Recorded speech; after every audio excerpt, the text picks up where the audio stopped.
Hey, welcome to Retro Boost Live. It's been a little while since I did a live stream.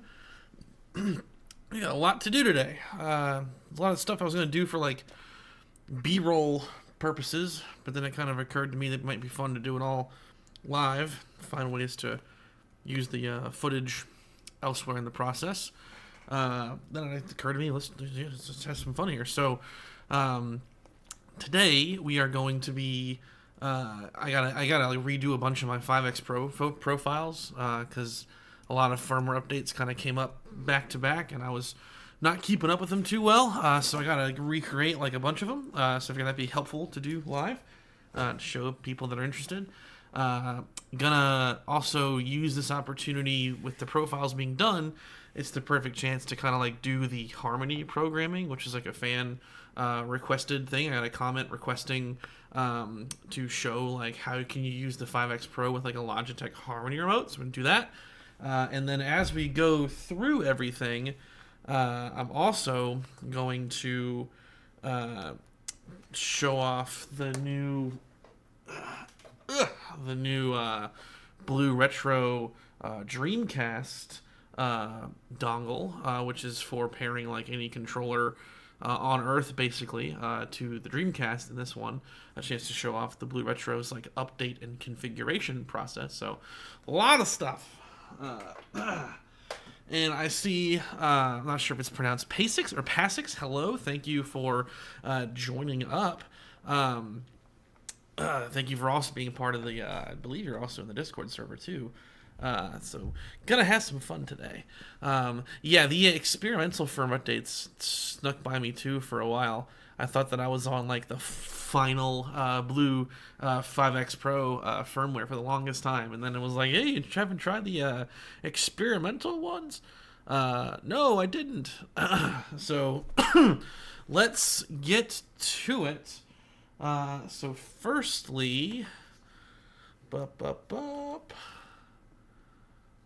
me just load a default profile. So firstly, let's go through the 5X Pro stuff. I haven't really done much to customize the profiles the way I really want to since the experimental firmware update hit 9.4. I think it was 9.1 before that. I had all my stuff clean and ready for that prior, so now it's time to go through it. The one that I really wanted to do first was my NES, but it really seems like it's not cooperating. Poor thing is on its last legs, and I don't think it's gonna cooperate. 6, 1, out, 8, 2, out. Oh no, black screen. But. No. The default profile is always there by default. It's basically a safety net that they added that some point after the big 3.0 update that added the whole menu on screen. The idea with the default profile is that if you were to implement settings that were like completely incompatible with your TV, and like you just lost picture completely and you thought you were screwed, the default is how the device boots up, unless you specify it to boot up on a different profile, which I think you can do that now. Because in the past, when you put in like a setting, you would potentially lose picture, and be like, why don't I have picture? It's because your screen isn't compatible with whatever it is you're trying to do. Yeah, I think my NES is finally toast. Oh boy. No worries. Super Nintendo, it shall be, to start with. Right. He says with confidence. Alright, so I'm going to erase that first profile then. Keep that as my intended for NES. So, alright. Let's click this. Oh, actually, yeah. Whoops. Okay, so first, Super Nintendo. Let me get the screen bigger. So this is my Super Nintendo. It is a 1-chip console. I have a 2-chip console as well. They both look great. The 1 chip just comes across as sharper overall by default. And the colors tend to pop a lot more. They tend to pop almost too much depending on your preference. There is a RGB mod you can get, a board like bypass mod thing that makes the image even sharper and helps with the over saturated colors. It's a service that like Voltar offers, for instance. I do plan on trying it at some point because I have so much capture footage of the default 1-chip console that doing like a comparison would be pretty cool and very easy to do. So this is the default profile for the Super Nintendo. The settings that I like are pretty simple. We're gonna go into 1080p over. We are then going to make sure that we use our Super Nintendo sampling. It should be on sharp by default, which it is. And then we just kind of make sure that our cropping is good. Bring it out just a little bit and scale it up to be true 4:3. Should be good. And that's kind of it. For Super Nintendo, it's pretty simple for me. That's what I like right there. Now, you could alternatively go into like a scanline situation or turn on like HDR. As far as VSync goes, I tend to always use triple buffer nowadays, but if you wanted to get like a less input lag, that's what the other ones are mostly for. You can do frame lock or gen lock. Gen lock is like the more accurate of the two, but you got to be careful because not every television / capture card can like handle those settings. My capture card tends to hate frame lock, gen lock 2 situationally, whereas triple buffer tends to be the one that has the picture drop out the least, and the TBC one there is for like VHS stuff. So I'm gonna leave it on triple buffer for like all this stuff, but I did used to do frame lock for a lot. I just tended to have the picture drop from time to time, and it does that less if I do triple buffer. But if you were to do HDR, HDR10 would be the one to go with. That's the most compatible. Every HDR thing can do HDR10.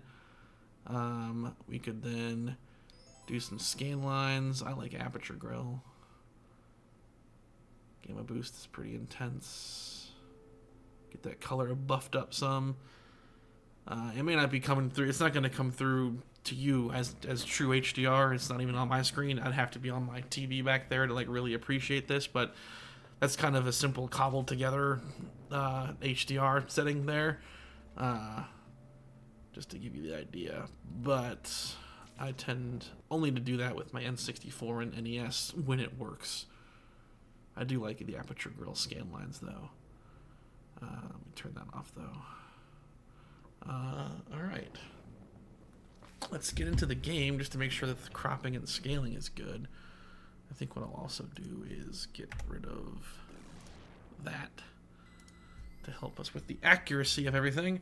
So here's a cool shout out. Another reason I'm doing the excuse me, the Dreamcast controller thing is because I'm trying to get everything that I own to work with one particular controller. This is the 8BitDo Bluetooth Ultimate controller, which I've got receivers for everything now.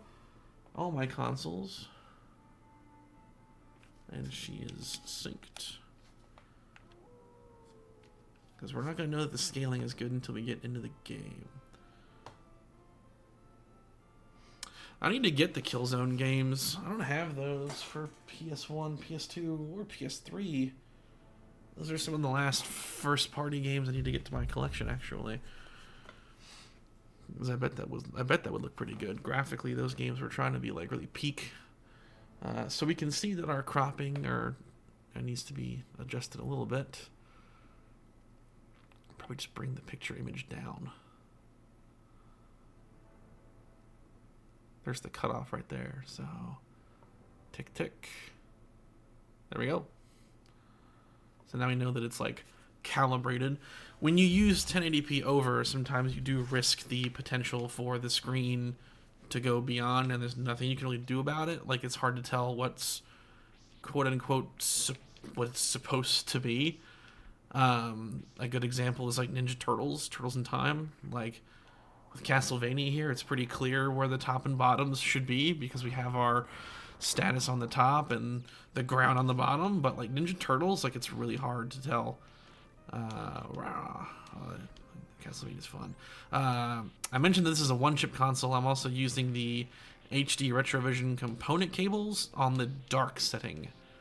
Is the video means, or no, I'm not. I'm so stupid. RGB. I'm using a retro gaming cables SCART cable, the Universal Nintendo SCART cable. That runs into a RGB to comp transcoder, which then runs into my Extron switch, which then is now component, comes out component to the 5X Pro. So that's the equation happening here. And the reason for that is compatibility. Sounds like a lot of steps, and it kind of is, but the whole idea with that stuff is it's supposed to be lag-free. I detect no lag personally, and the picture quality is maintained. But that's just to keep things as compatible and simple as possible to keep things integrated. So I think Super Nintendo we can call a wrap on. 1080p over, and SNES sampling. 4x3 sampling is a good alternative for the 2-chip consoles. You can play around with it because like they're not going to be as sharp as the 1-chip is. I used to do generic 4x3 a lot when I had my 2-chip SNES. Just as a heads up. Alright. And great controller, by the way. I'm going to be using it for everything today. Just repairing it as we hop from device to device. But now what we can do is we can save this as slot 2. Oh, come on, keyboard.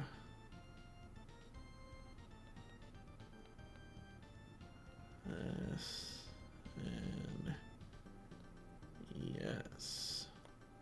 Save. Yeah, alright. I think we're looking good.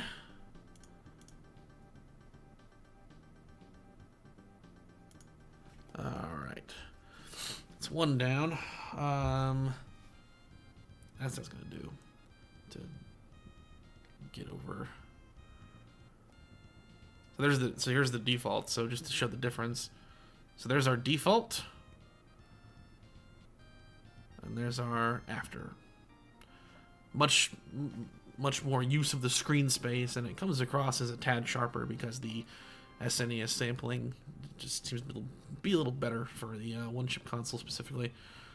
I'm going to save this over PS1, even though we never actually programmed this for the NES. I'm just going to name it just to keep it. We're going to need to. The reason I'm doing this is we'll need to know what each profile's console pairing is for the Harmony segment of this. Alright, cool. I'm going to write that down too. I got a handy note card for the Harmony portion. So 1, we're intending for NES. 2 is SNES. There's no need for an alternative profile for this, unless you wanted like distinct profiles for HDR, no HDR, scan lines, no scan lines. I forgot to say earlier, yeah, and regarding compatibility, yeah, 1200p. So like in the earlier days of the 5X Pro, when they first introduced 1200p and 1440, like that worked on my capture card. And I had footage, I probably still do, of like all that stuff. And then just one day it didn't work anymore. I don't know why. And my television is not compatible with 1200 or 1440 either. So I've always been in the 1080p world. Alright, so Super Nintendo conquered. I will pause it and leave it running because we're going to want to come back to it for the Harmony segment. Let's now get the N64 running. N64. Oh. Might run into some trouble. 1080p club, yeah. For sure. Absolutely. Let's see if this will pair to the one I want it to. We'll just turn it off. Are we paired to the N64?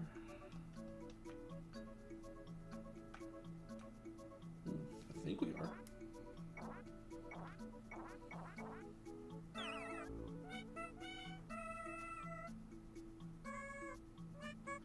Pair up, come on. You can do it.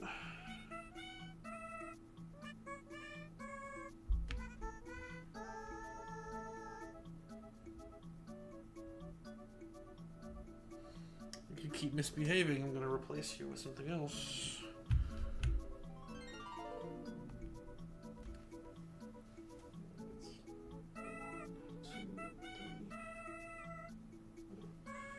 Alright, come on. Come on! I'll wait for that to figure itself out. N64 one I've already got created because we did a big shooting session of that not long ago. Just have to get the deblur on. Power up, you stupid thing.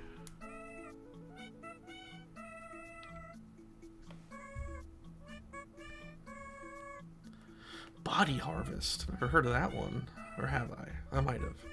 There's only like 400 N64 games. I feel like I've seen them all physically in a store at one point or another. Oh, it's one of those games where the difficulty determines the ending? Yeah. Good times.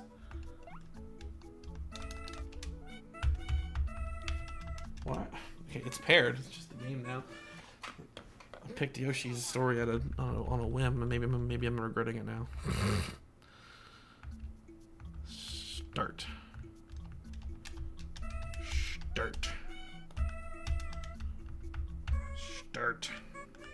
Uh-oh. Okay, well, that's a problem. Yeah, it's easy fix though. Let's switch it up.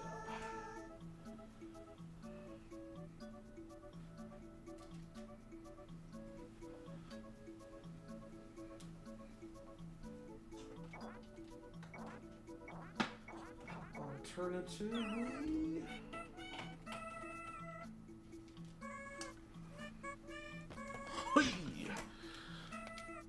yeah, there we go.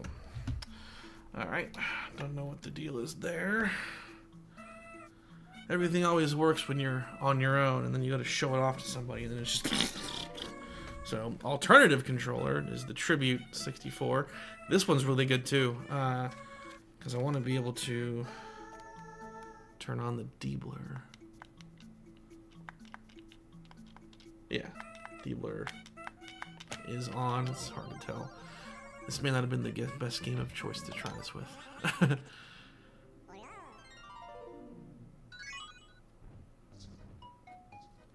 Yeah, I read the GTA 6, apparently they were saying, like, don't expect it to be super different. Like, whatever that means, like, oh, okay. It's not going to have the same, like, impact as 5 did compared to the previous ones.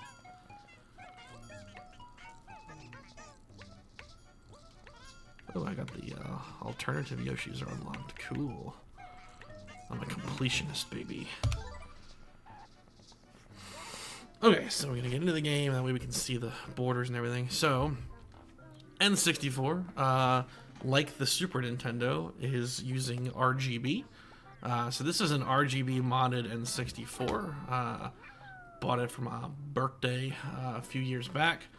For the settings, it's going to be kind of similar to the Super Nintendo. So once again, 1080p over. Although, under is another good substitute, which I'll show that. Got it scaled to be perfect 4:3. This is using N64 sampling. If you found the N64 sampling to be like too digital, that's the term I would use. Like it starts to resemble like Nintendo DS emulation. Like when it's like too digitized, you could switch it to 4:3, which would soften it up some. I think with RGB, the N64 320 I got used to it. I used to not like it. I like it now. Also sharp. And then alternatively, you could do under. Under's going to take up a lot less screen space. So it's going to be sharper, but at the expense of real estate. I had a phase earlier this year where I like really liked under. But I can get why some people are like, that's too small. That's a little small. I get it. That's probably the best quality though, is that right there. But if you want more screen space, over is what you want. Also, I didn't know this until like a couple months into owning the 5X Pro, so this goes back to like 2021. But 1080p over, that's the 5 in 5X. 1080p fill is a 4X scale. 1080p over and under are different 5X scales. And they just work a little different. But over is like supposed to be the best, whereas under is the best, but you sacrifice screen space. Also, there are more choices than just these 5. You can go into the OSD there, advanced res to yes. And for anyone watching that didn't know this, that's where you get the 1200p and the 1440s. So your two different 1440 options. It's a 4:3 version and a 16:9 version, and then the cursed iPad 1536. Different options you have to play with there. Most TVs are not compatible with like any of these. It just depends. Some are, but like I think newer TVs tend to be. But like mine, which is like, I'm not bragging here. I worked in the industry, so I got deals. I got a flagship TV from 2018. It can't take any of that stuff. So I think newer ones probably can, but older ones, probably not going to happen. Anyway, the N64 is a really good candidate for HDR. Again, it's not going to show up too well through the stream, but just to give an idea, I'll brighten that up. I love Aperture Grill. And we'll boost the color some to give an idea. Again, it's going to look radically different on an actual HDR screen, but like there's a cobbled together example. It looks quite good, like in person. Like the N64 definitely benefits from it. And the scan lines really help with the illusion of clarity. You could even take it a step further and like switch the setting to smooth and like even further kind of add that blur that like a CRT would have, just as a tip. Let me load that back to N64. Boop. Okay, so there's the kind of default, and there's my profile. Not a lot different, but it's occupying more of the screen. If you had a non-RGB modded N64, you might want to consider like generic 4:3 paired with smooth, add some scan lines, that kind of thing to really help with the image quality. I think smooth, going the smooth direction is better for like composite S-Video. Actually, you know what? S-Video, like you can get away with N64 sampling and sharp. I was surprised by that when I did that big gameplay thing earlier this year. All right, N64. So where to go from here? PS1.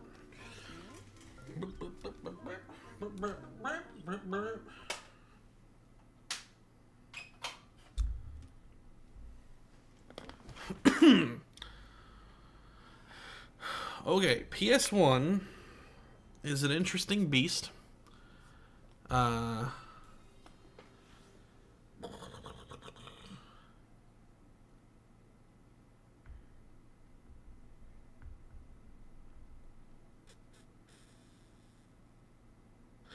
Yeah, it's expensive. The nice thing is S-video cables specifically are not anywhere near as expensive as the upper end cables like RGB and component.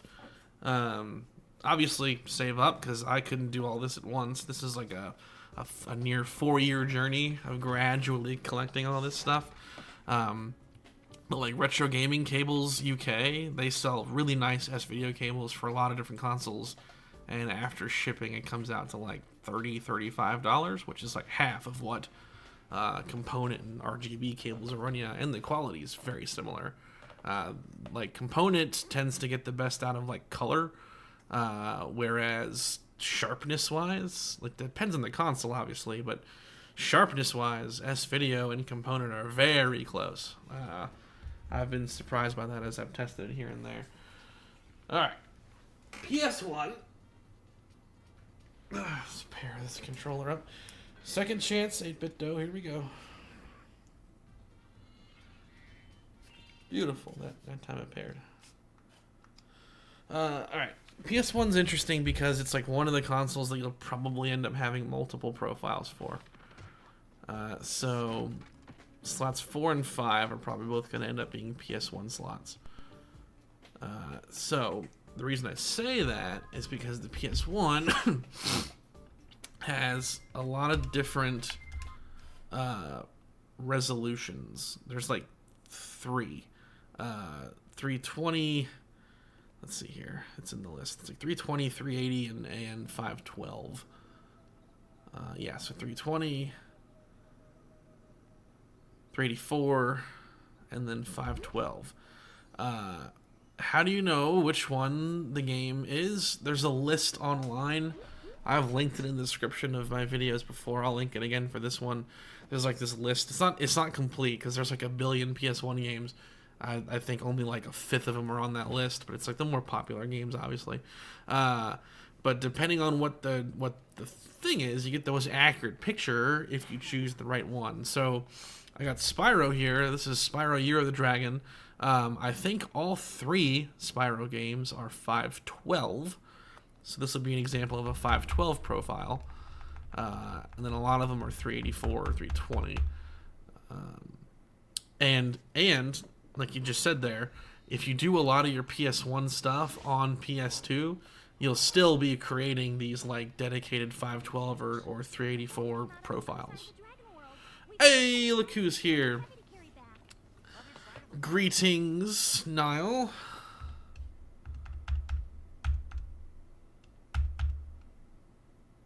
We did a SNES and the N64 profile. That's what we've done so far. My NES seems to have it's dead today, so it's not happening. All right, so we know that this is a 512 game, so I'm going to start with putting it on 512.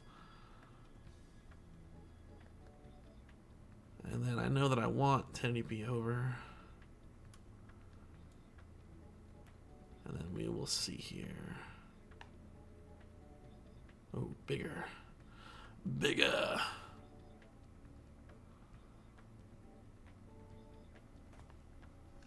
Okay, and let's see what that looks like in gameplay.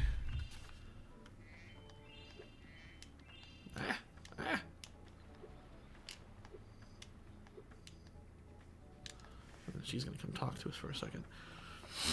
This is one of those clips that I was starting to work on a big gameplay thing for PS1. I don't know if I'm gonna be able to do it, but it's just a lot.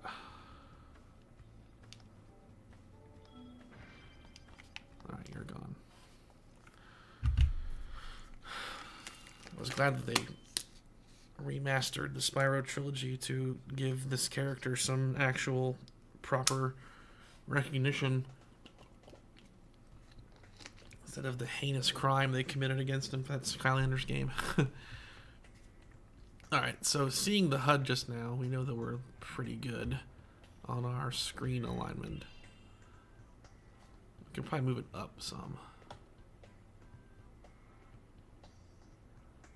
Yeah, that's probably fair. Where's the actual border? There it is. Alright. Yeah, -1's probably perfect. We'll keep it as sharp because, of course. And that's probably it. Again, I'm keeping everything on triple buffer nowadays. It's the most compatible with my capture card / TV. But if you wanted to further down the latency, frame lock or gen lock would be the way to go. Gen lock is the most accurate, but I think that one's the least compatible with most capture cards, if I remember the recommendations correctly. Oh, I did get your name right? Cool. I figured that's probably, and I wasn't totally positive, but I was like 95% that was how it should be, is likely pronounced. So this one is going to be our PS1 512. The end game here is that I'm really hoping that the voice commands work for switching these profiles later. It's going to be great if they work. They're probably not. It's probably going to be really embarrassing. Okay, so there we go. PS1 512. Game like this is also an example of like you could mess with the gamma. PS1, PS2, that tends to be a thing that I've encountered, even the Wii in some situations.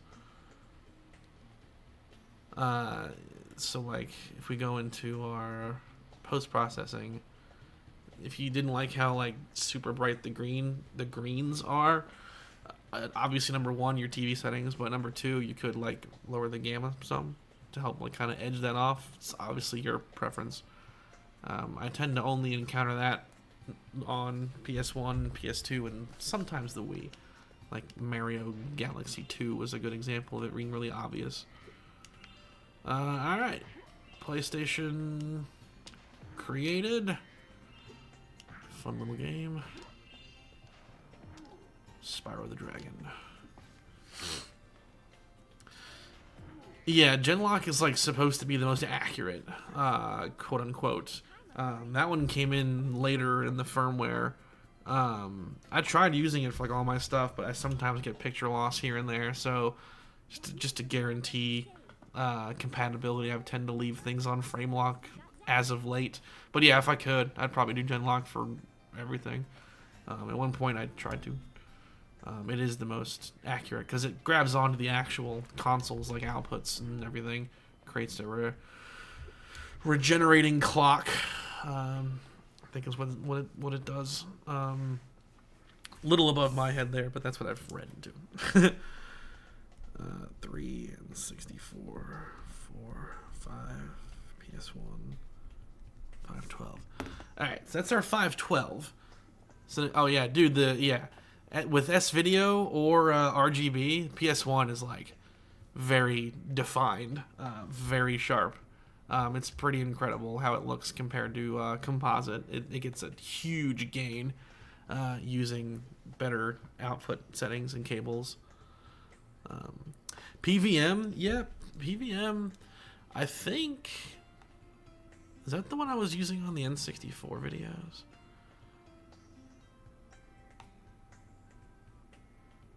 No, I didn't use that one. Grow bright.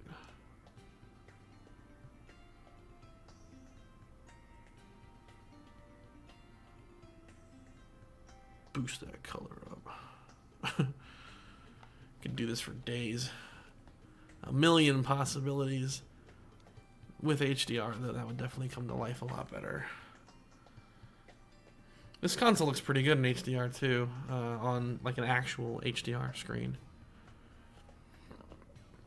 By the way, I use a Elgato 4K Mark II. It's a little bit older now.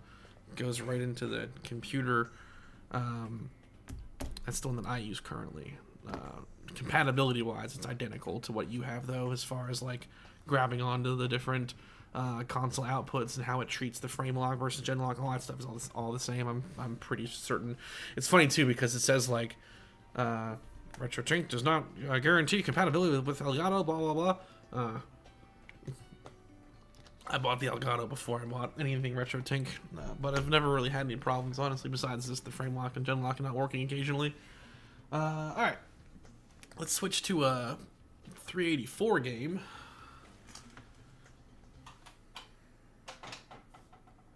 So that was Spyro.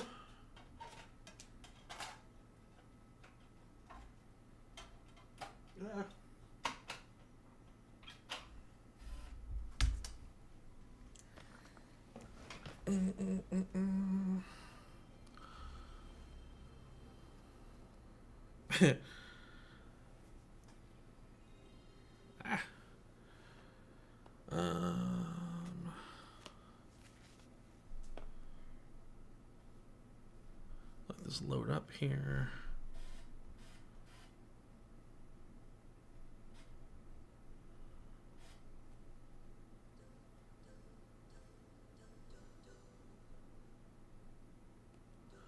So this is Metal Gear Solid the First. This one is 320, not 384. So this is a 320 game.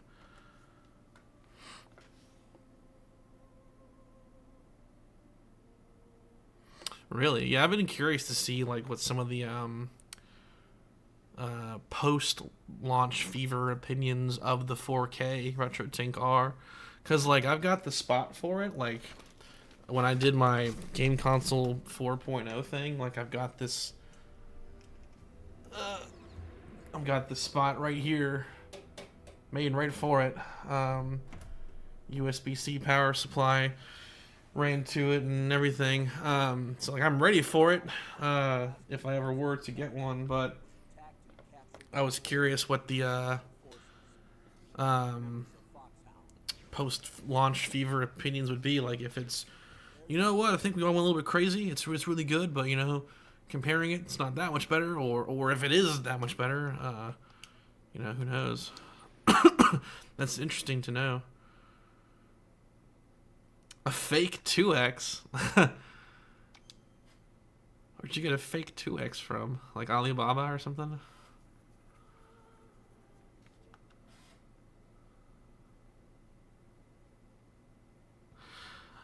Yeah, what I'm going to do regarding the timestamps, I'm going to take this recording and I'm going to edit it, just like how I've done the past couple versions of this same video topic, and there'll be timestamps for that. And I'll also put the settings on screen. It'll be just like the old one. That's the plan. I can do kind of 2 for 1. If I do the stream, I'm building toward my Harmony video, but simultaneously getting this content out there. Shush. Alright, so this is 320.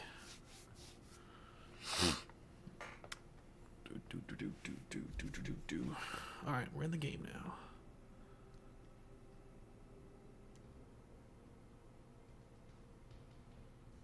$320. Still 1080p over.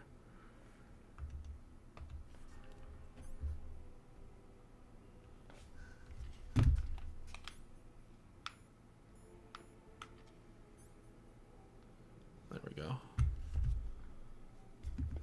RetroScaler 2X. Gotcha. I had someone else put a comment about things being hard to get in Germany a couple years ago. And the dude wanted to buy my 2XM, which is like an out of production model RetroTINK device, because you just like have, it's hard to get them there, like you're saying. Oh, so it wants to be very big.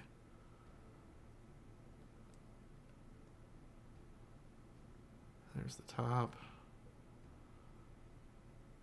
Bottom is way further down.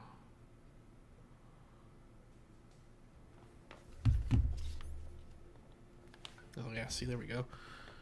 Up it must go.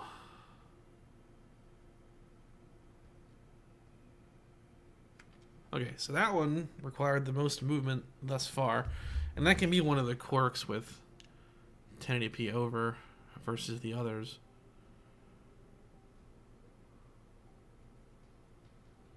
Every resolution combo is going to give you different results.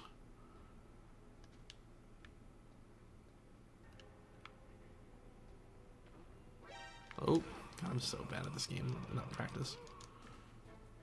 You're supposed to very carefully sneak up and hit this elevator and then wait.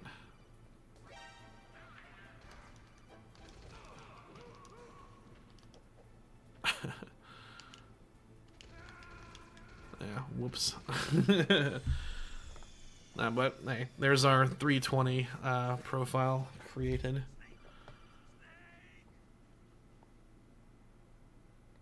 And I think I mentioned it. No, I didn't. Just like the N64, same exact setup. It's the Retro Gaming Cables UK SCART cable for PS1. Goes into my N64, my SNES, and my PS1 all go into a SCART switch, which then outputs into a RGB to comp transcoder that goes component into my Extron system. And it's just a way to keep everything A ends in component, which is technically the most compatible, at least here. So all my RetroTINK devices can take it, and then it frees up inputs for my Extron system. Because one day I may add more consoles. I have space for more, and I want to get more. I don't have a TurboGrafx. I'd like to have one of those. Don't have a Philips CDI. Don't have a 3DO. Those are all on my list. Oh, you know what? Let's jump to VHS. This is a totally new one. This is gonna be funny looking though. It's gonna look terrible.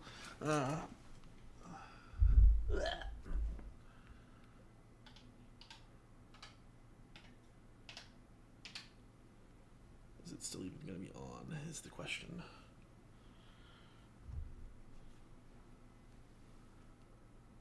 I may have broken it.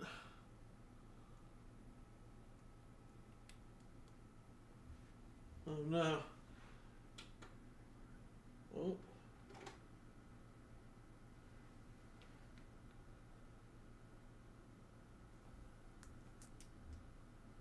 It's happening. Oh boy. Ah! Ah! Lay down, my old friend. You'll get.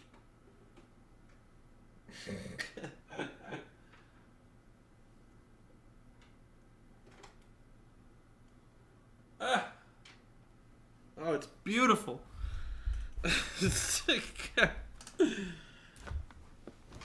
Ugh. Alright, so, I mean, I would love to just let it play, but then the FBI would be knocking on my door. Yeah, the one-chip SNES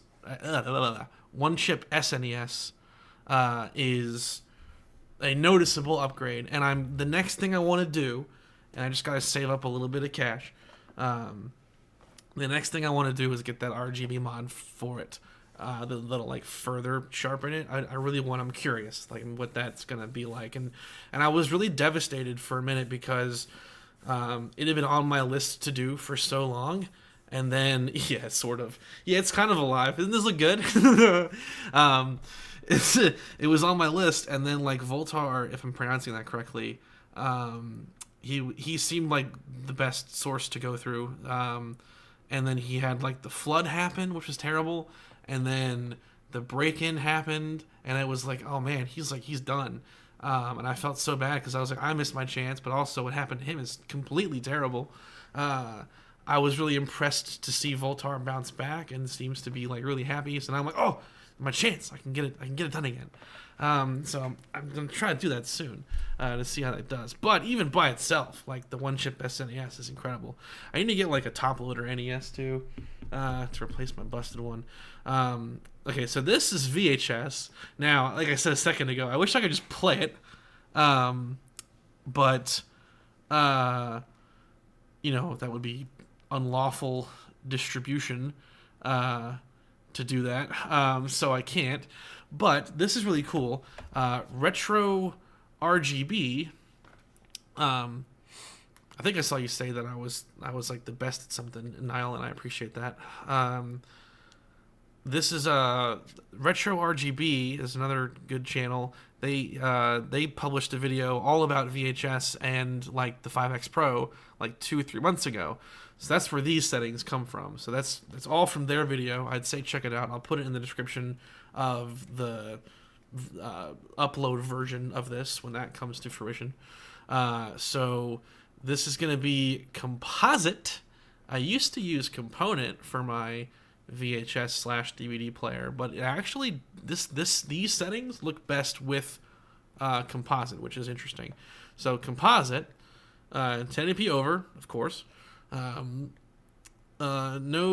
scaling or like no scaling needed, but did have to manipulate the picture some, and the cropping as well.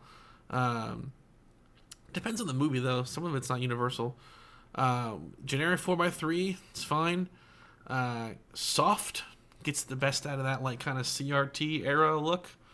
The most important thing though are some of these other settings that I would have never thought of. So the black level is changed. 7.5. This setting right here is like a VHS thing. So that, and then I think that was it. Yeah.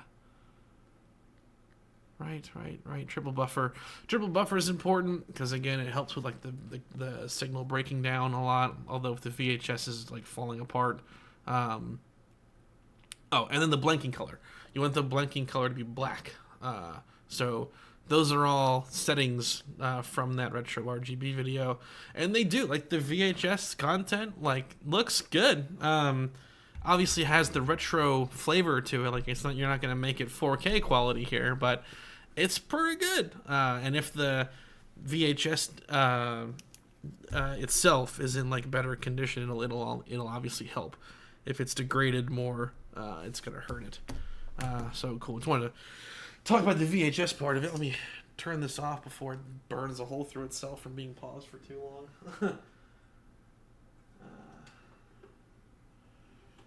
Alright, next. PS2, sure.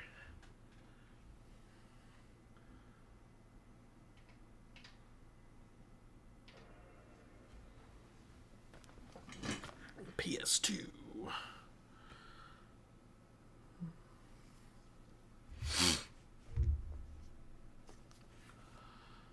PS2. Yeah, you do get clay, people. My God, I'm a big Blu-ray collector, and them new James Cameron movies were a little sus. Aliens in the beginning, they're in that meeting room. Everyone's hair is like ultra smooth looking, and their noses are like weird. And I was like, "What is this?" And yeah, AI baby. It's okay though. For every bad 4K Blu-ray, there's a good 4K Blu-ray. RoboCop 2 came out a few weeks ago. Very good. Not AI. Let's pair this controller. Pair up 8-bit dough. I guess that'll probably end up being inevitably what the next RetroTINK will be. RetroTINK AI. That'll be the next one. Alright, so PS2. Technically, this one you could also have multiple settings for. I mean, at least two. But I have a way around this. I had a clever idea for maximizing space, and it's that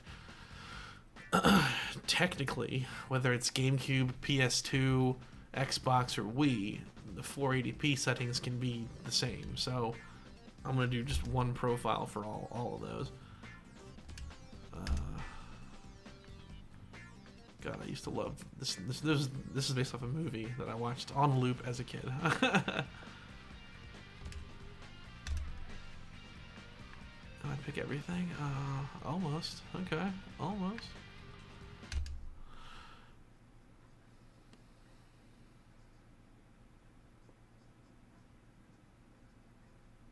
Really?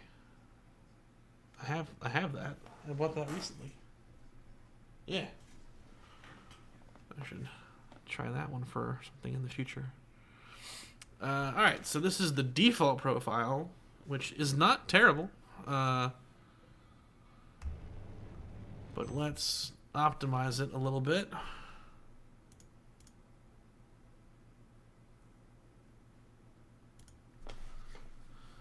Boink. Okay, so for PS2, because the bulk of PS2 games are 480i, there's a super important step that you have to do. First, I'm going to go into 1080p over, because it's kind of my favorite. We're going to choose high-res 858, which is like a 480i intended sampling profile. But you can't forget this. Boom, enabled. If you don't do that, then whatever you're doing doesn't actually apply. So, see how it changed? Because, like, this is just generic 4x3, basically, until I told it to allow interlaced, and then it actually became 858. Very important. And then you could do, it's kind of preferential here. I'm gonna do smooth. And then we'll just make sure that our scaling and cropping is correct, which it's in need of. Oh, look at this, be even smaller. It's a little game. She's small. So, there we go. Cool. There's never, I tend to only have to really adjust the scaling and cropping if the game has like a lot of overscan, which is a little, you don't really see too much of that in the PS2. Definitely Genesis and NES and N64 sometimes.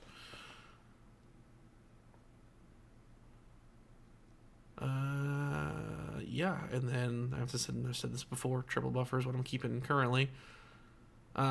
Variable refresh rate, if that does what I think it does, that would be pretty interesting on N64, because there are a lot of, like, there are a few unlocked frame rate games on that, but I'm not positive that it does what I think it does. Cool. PS2.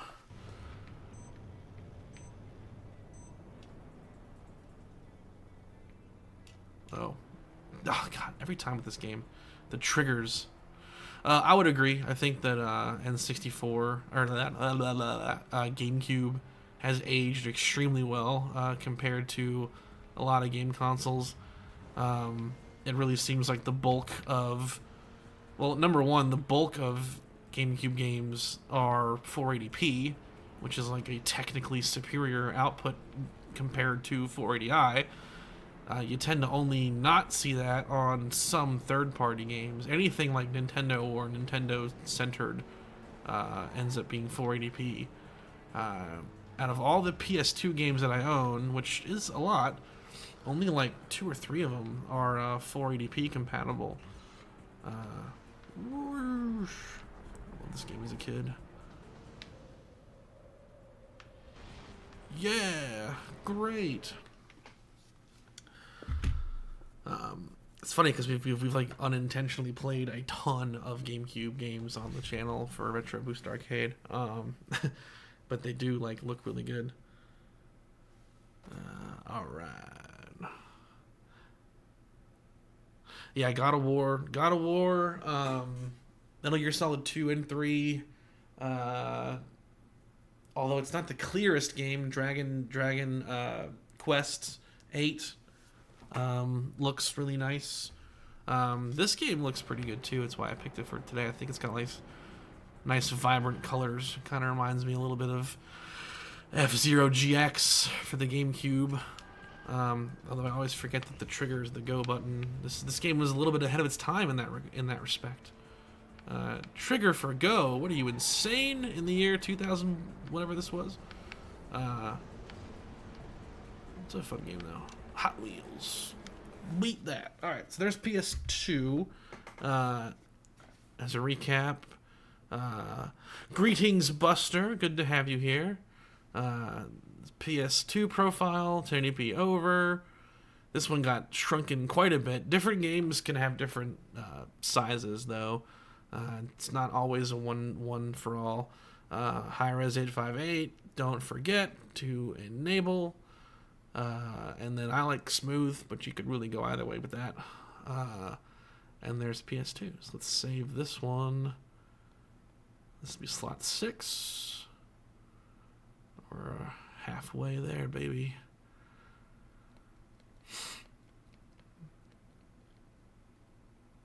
PS. But I'm going to specify that this is PS2 858. We're going to do a different one for the 480p. Yeah, it's not required, but it does tend to make it look the best-ish. It's still obviously preferential. I mean, we are in this, like, uncharted waters of the creators of the hardware and the software could have never anticipated what we were doing here today. But as long as you've matched up the correct sampling mode with what the console is giving out, you will have the ability to see what percentage of 4:3 the image is. So if I didn't choose 858, that wouldn't be there. That percentage there. It's only when you match them up that you see that. But that kind of helps you figure out like where the perfect 4:3 image lies. Again, not necessary. You know, it's like Mike Cheese patented "just play the damn game" mantra, which would be this. It's not that far off looking at it here. So that's the default right there. 1080p fill, generic, excuse me, generic 4:3, or our 858. It's like really similar. It would probably look different if it was in motion. Load profile. The default.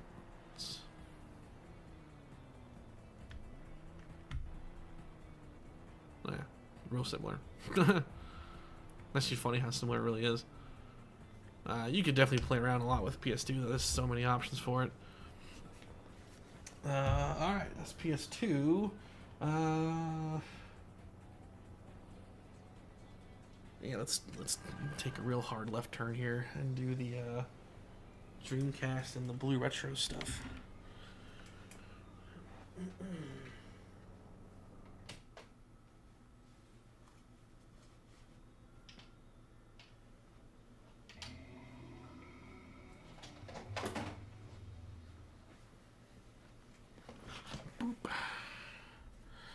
Alright.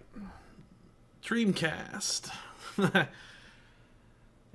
Don't tell it that it's not 1998. So, with the Dreamcast, we can now play around with the new Blue Retro adapter by RetroTINK, which is for the Dreamcast. We can now experiment with this guy. Boop. So let's go to blueretro.io. Groovy. Alright, we're going to want to first do a firmware update.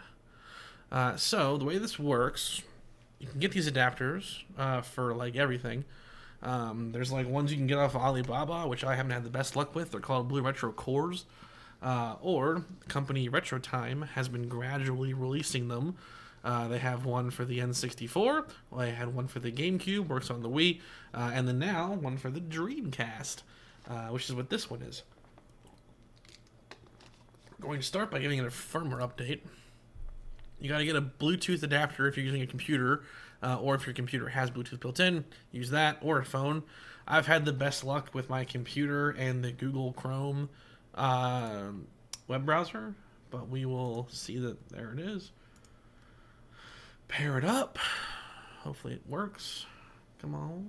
Hey. Let's choose our file. So, I like that we went right to where we needed to go. I have downloaded like all their firmware. Let's just extract. This is the latest firmware right here.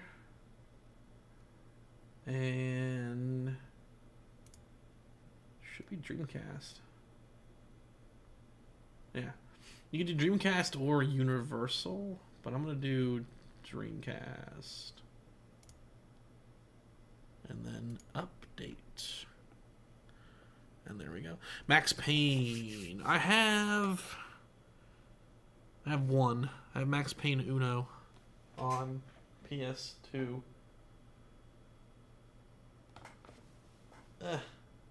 Or do I? Yeah, I have the first one on PS2.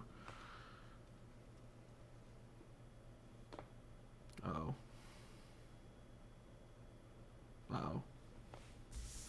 Oh, it wants hardware too? Oh, that worked.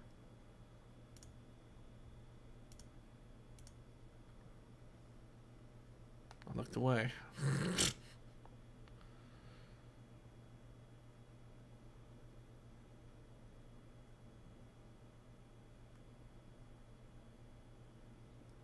Oh boy.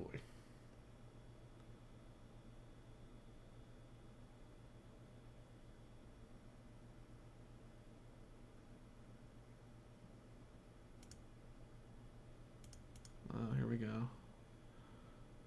We got problems. Who would have guessed?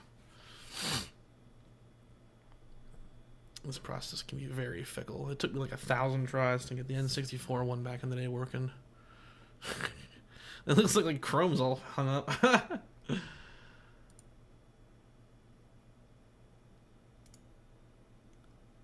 Oh wow, look at that. Good God.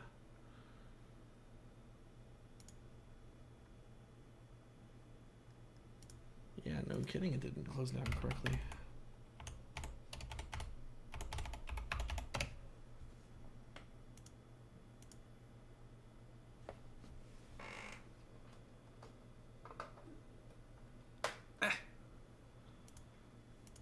Alright.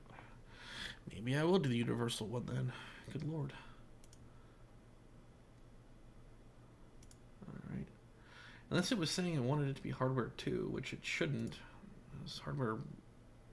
Unless I got them mixed up. I might have got them mixed up. I don't think I did though. Hardware 2 is like for the other. There's like other types of Blue Retro adapters, and I think that's for hardware 2.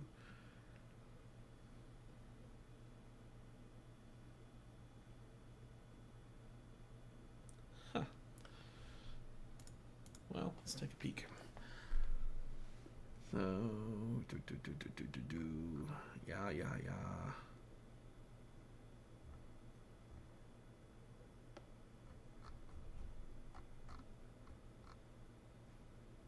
What does it say? Blue Retro firmware.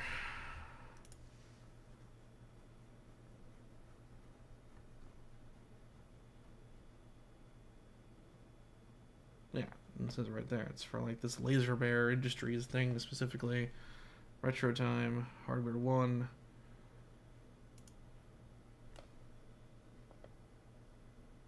That's interesting though that it wants. It seems like it wants hardware 2. I'll have to look into that. That's strange. But I wonder, we should still be able to get into it without having to update it. It just won't have. It may not have support for like the latest controllers and such. Like typically you have to like update it for it to have all that stuff. I'm not sure what it even came with. It might have come with the most recent, who knows.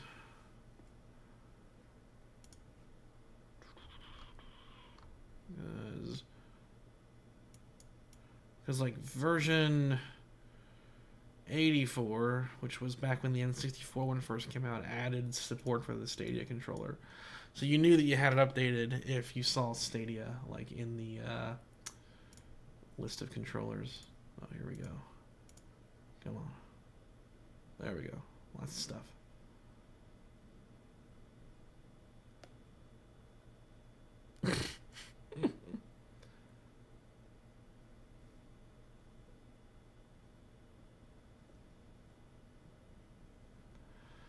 No.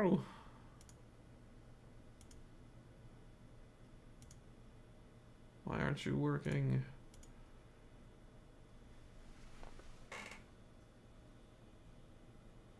Let me also maybe, just in case. Oh, no.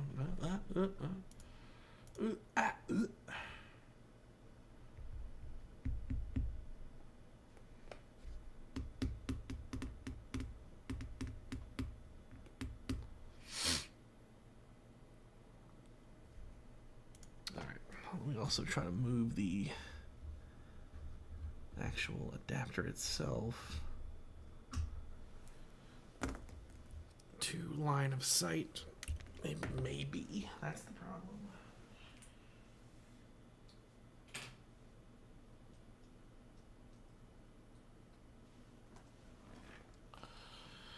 All right.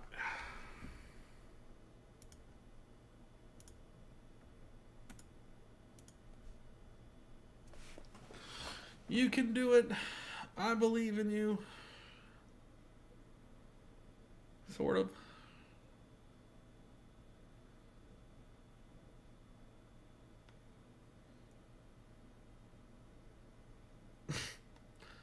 Or not.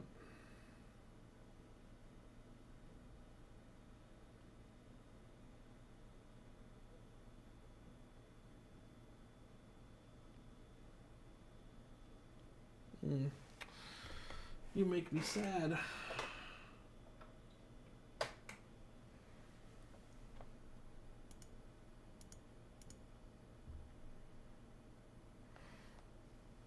Wow. Just doesn't even want to try. That's strange. I did test it earlier. I was able to do this no problem. Really, this specific thing was working fine earlier. Just being able to map the buttons and whatnot. Oh no. No. Go back here. And then Chrome freezes again. Alright. Well.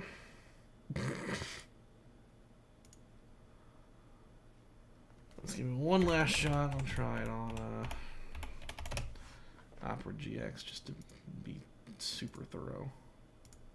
Oh, I didn't even want to try.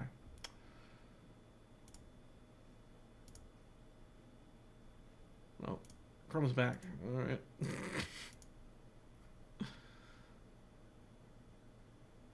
Oh, oh no! Look, it did take the firm. Okay, so did the firmware just screw it up? I guess. Does it not like this firmware?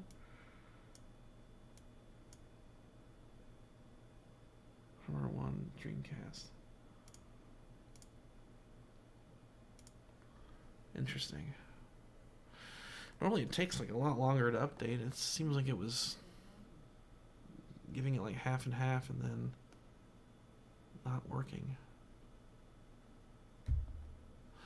Yeah, alright. So something funky is going on there, so I have to look into that. Back to Dreamcast, though. This should still pair, I would imagine. Still pair.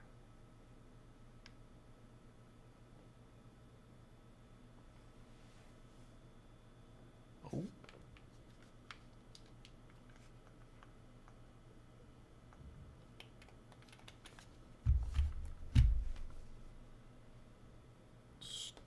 It connected.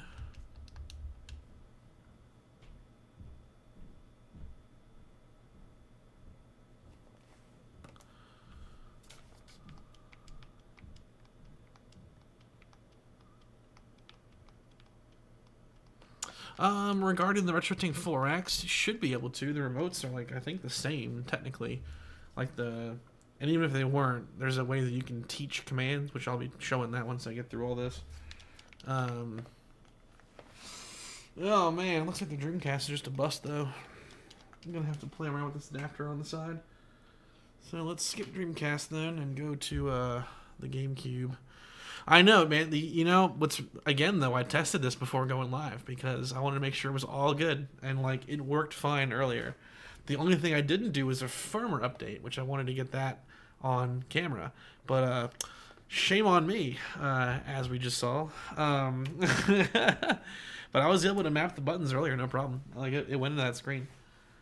So let's go GameCube. I'm gonna unplug the CARBY and plug in the other cord.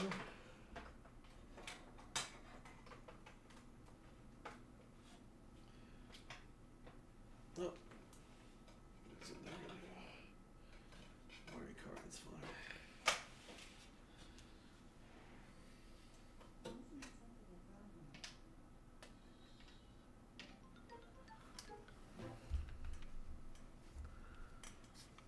Alright, GameCube.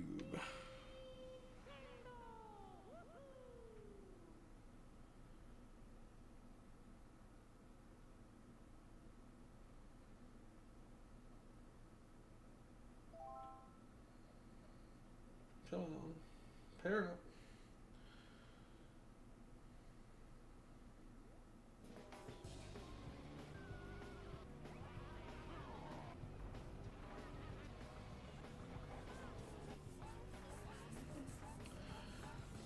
Ooh.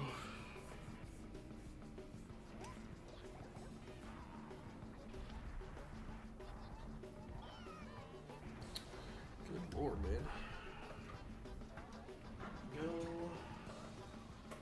Go live, and no one wants to do their job.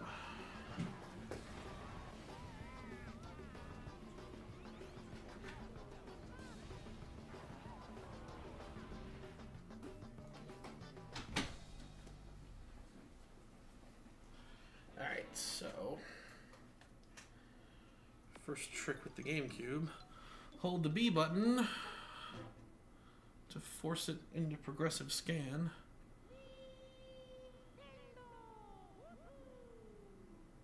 There we go. It won't always prompt for that. Even if the game itself is compatible for 480p, sometimes you have to force it by holding the B button on boot up.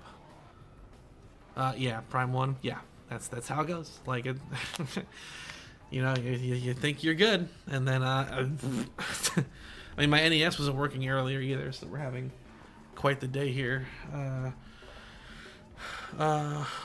Alright, so now Mario Kart Double Dash. This is GameCube 480p. So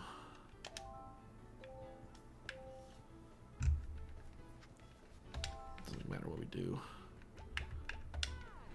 No, doesn't matter, but also it does matter.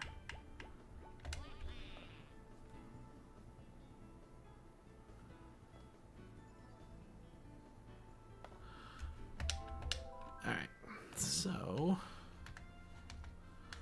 this profile is going to be 3-in-1, 4-in-1 technically, because the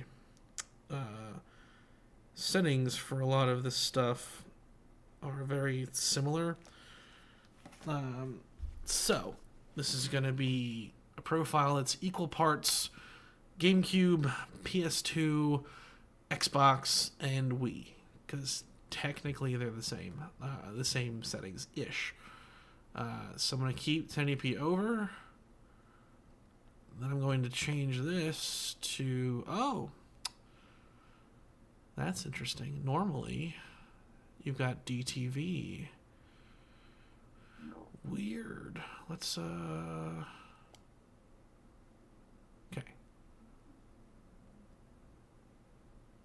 There we go. All right, the PS profile was throwing it off. So DTV 858 is like a 480p one. So I'm going to choose that. We'll do 1080p over.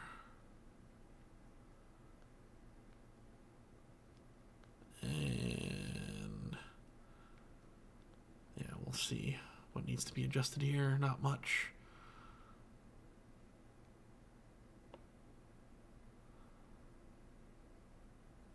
Top border.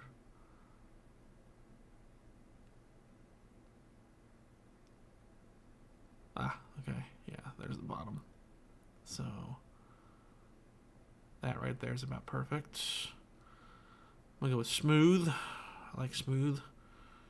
And that's kind of it right there. Like, you may have to adjust the cropping console to console, but this profile here should let me get away with all of those consoles in one, with an exception, and that's going to be the Wii. The Wii will need its own profile for USB loader shenanigans, but this here, I'm just going to call it 480p.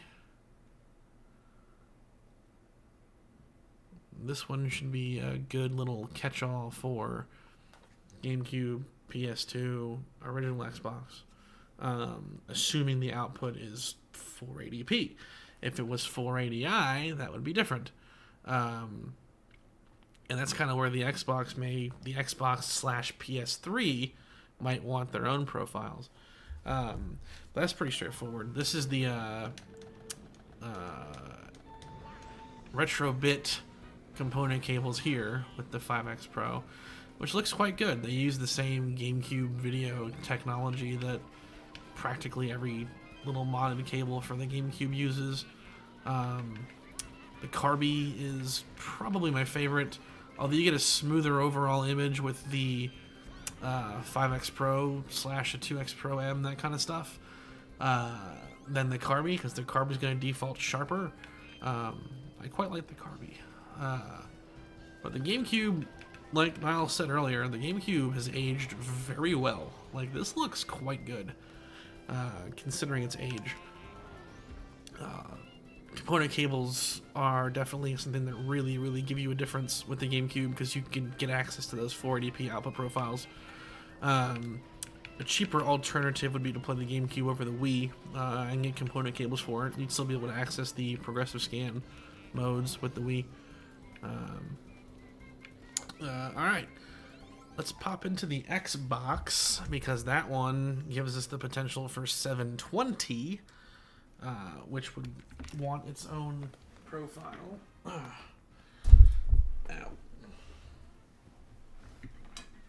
Hi. And then we just have to do the Wii and probably the Genesis just quickly, and then we can jump into the Harmony part of it.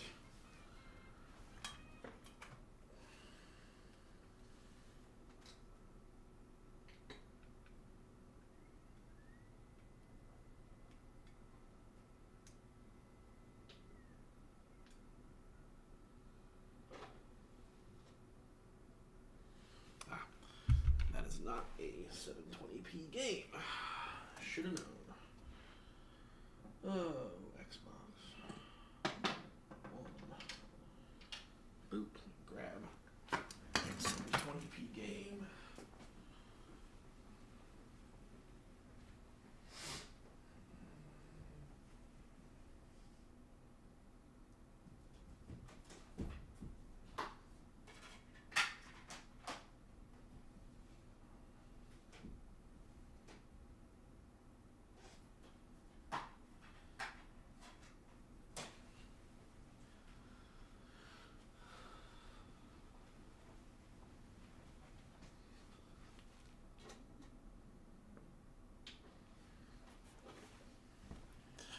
Alright, so the cool thing about the original Xbox is a lot of games, not a lot, but there are games that are beyond 480p. There's 480p.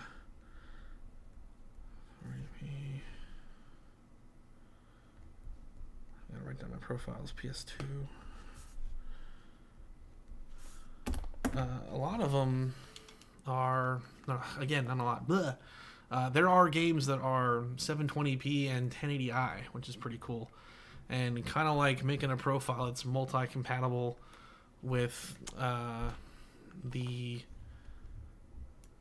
480p consoles. A profile that you use that's like 720p could be used as a multi-profile for the original Xbox and the PS3. Now I'm gonna turn the music down to 0 because this is all licensed music and it could get us all sued. I'll turn that back up now. So Xbox, like, 720p stuff looks pretty dang good with the 5X Pro. Oh, that should have been... I turned off the music! But it still did it.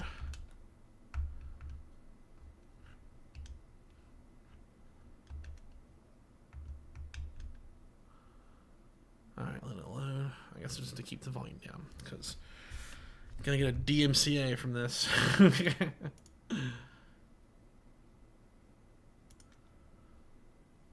Oh yeah, man! Visually, like this is kind of king on Xbox right here. And I played the crap out of this game as a kid.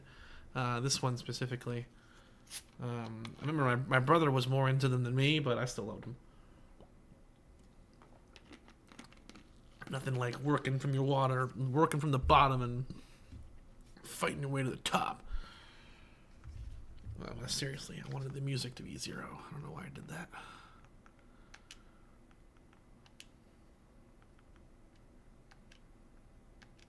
Yeah. Alright. Jesus. Oh, it's probably because it was a cutscene, so like it overrid my settings. Alright, and we had bad luck with the GameCube and the Dreamcast, but hey, my buddy 8BitDo here is working for the Xbox using an adapter called the Brook Wingman, which is an interesting one. So for this guy, the source here is 720p. So, at least I think it is. It should be. Yes, it is. So we could do a couple things. We can keep it as 1080p fill, or we could do just 720 pass-through and keep it as 720. There's a couple of options there. I'm probably going to do 720. And then... yeah, that's probably what I'm going to do. Keep it as 4:3. Smooth. Because this way, this will be compatible with PS3 as well. May have to do 16:9.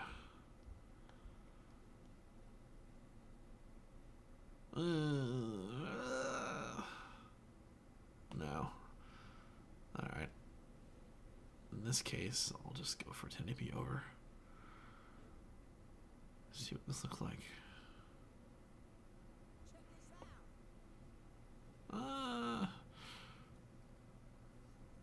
Might just want to keep it as Phil. I think Phil was the best.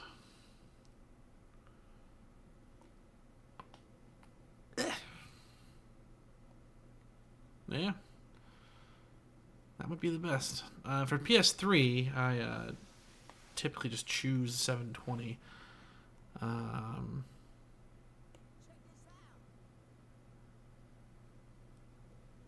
Doesn't seem to matter what we choose there.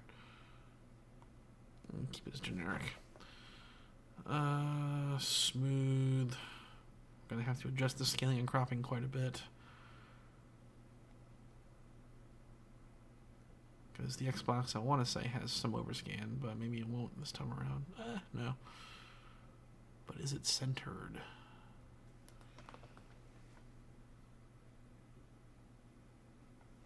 Oh, there is overscan. It's just hard to see.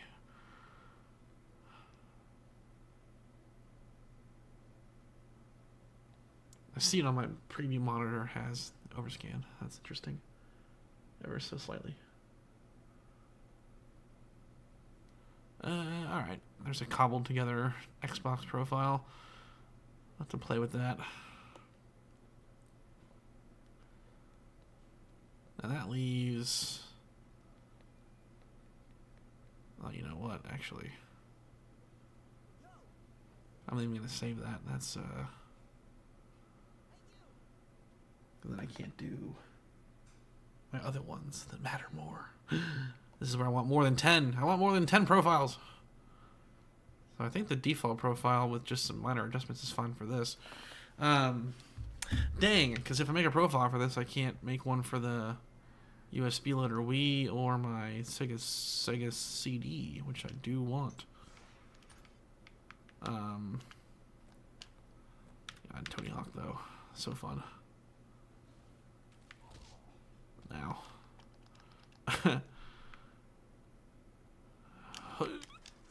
Oh, I gotta remember what the buttons do.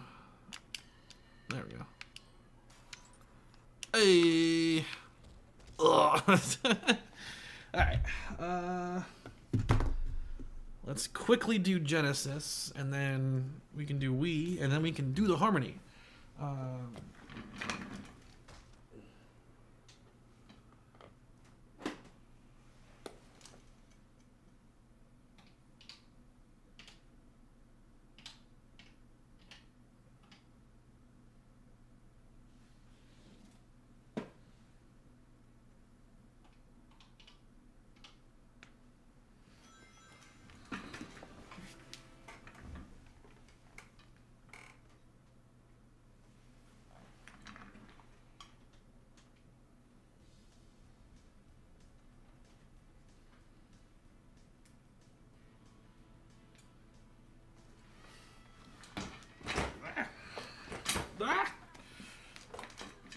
Getting stuck.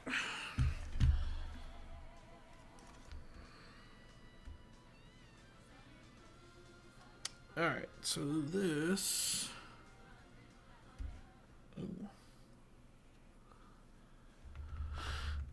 Sonic CD full motion video. So we've obviously got a lot of overscan to deal with here. I'm not sure if I pressed the right button or not. Oh, I did. Alright. Okay, so Genesis, and this is this Genesis is using the Retro Gaming Cables UK component cables. You can also get them from HD Retrovision either way. Let's do 1080p over. We want the Genesis. There we go. Dang. Kind of already done. But this is where it's like kind of tricky, because now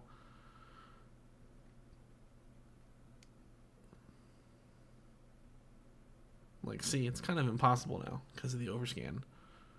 So it being perfect 4:3 has created a situation where the entire screen can't be displayed as intended. So this is one of the few times where I won't do the perfect 4:3.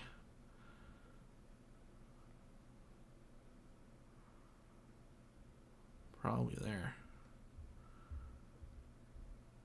Or default profile. Just this alone was like kind of enough. Yeah, right? Job's done. Like, without any further, all we have to do now is take care of the overscan. Get the image centered.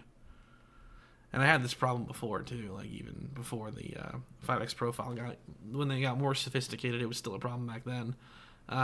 This console tends to be very tricky with both overscan and just being like too big. Okay, and then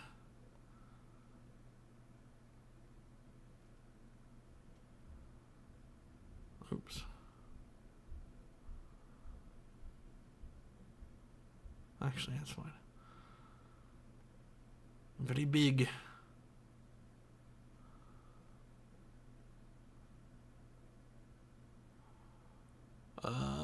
Cool.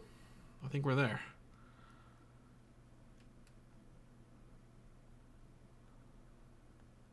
Yeah. Let's see.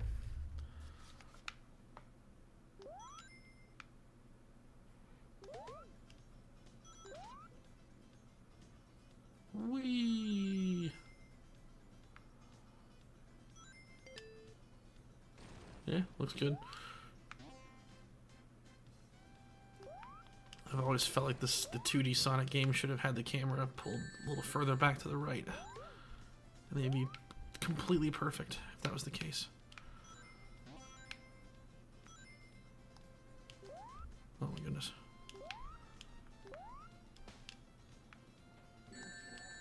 Oh, not doing so hot.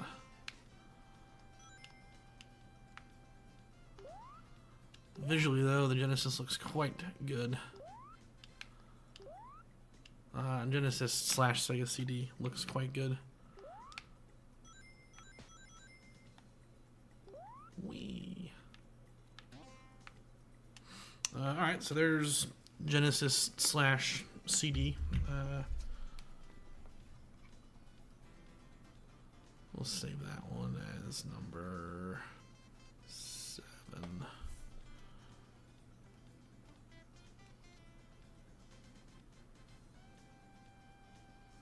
I do have a 32X, but picture quality wise, I think it's a bad unit. The picture output's very fuzzy and not good, even when using a shielded interlink cable.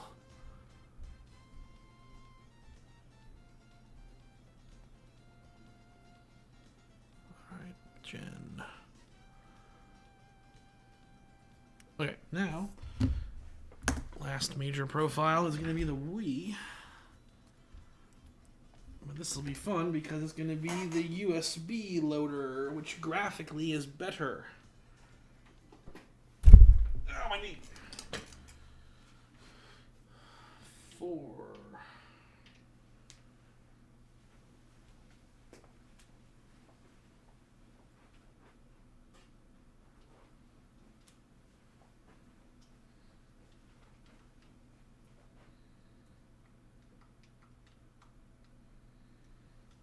Come on. Pair up, stupid.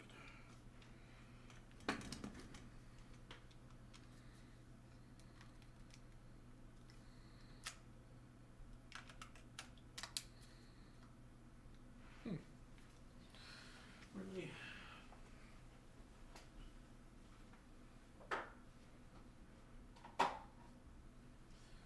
Doesn't matter.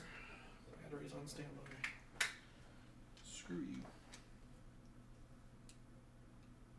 Oh. Okay.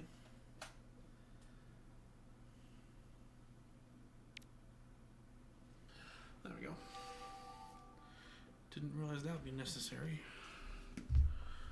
Ooh, that looks cool.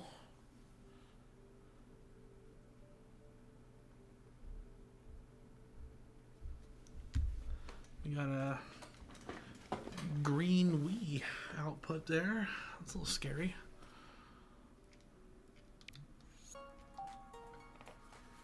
Something clearly wrong with the component. Ooh. It's hot. What's going on? Why are you green? What happened?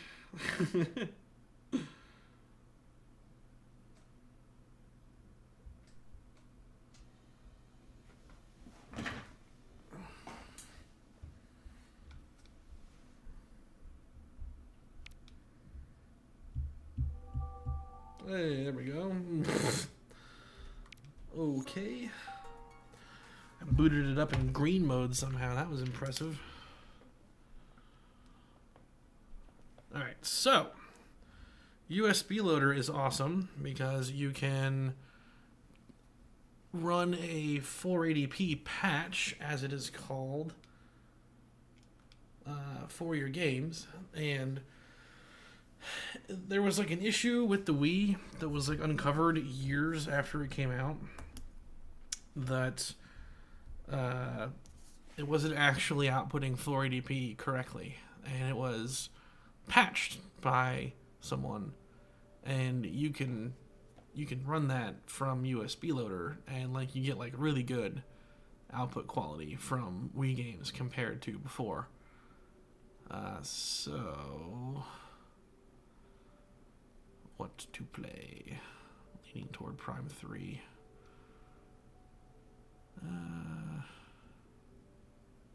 Yeah, let's do Prime 3.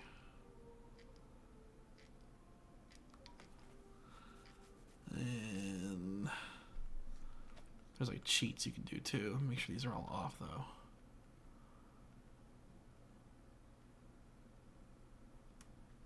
Okay. Yeah. Actually, let me do Mario Kart, because that one, Mario Kart Wii is a good showcase. When Wobbling Pixels first talked about, Wobbling Pixels did a really good video on USB Loader and its potential for graphical fidelity.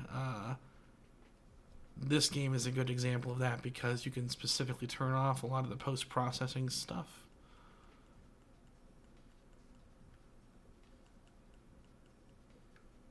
Yeah, like this, like the anti-aliasing and whatnot can be disabled.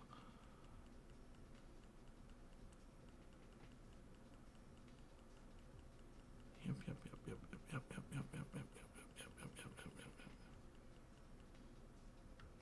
Toyota moving forward. What the hell? All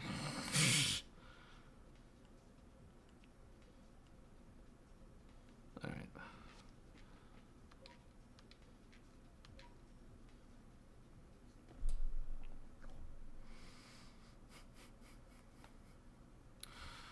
Mario Kart Weeha.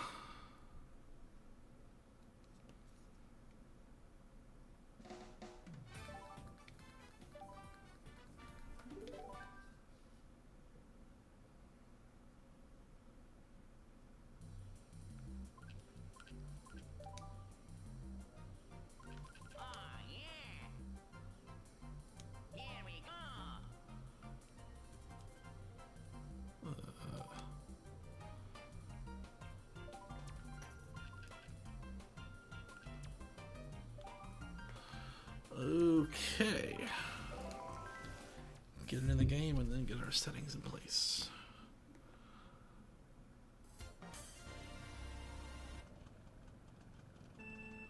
$1080p over.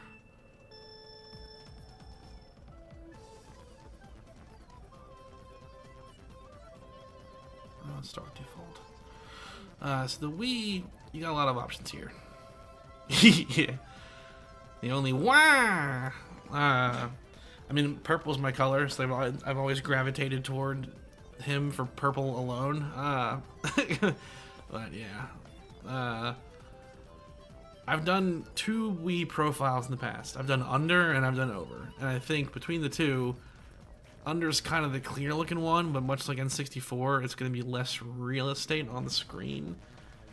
If like that's something that you're okay with.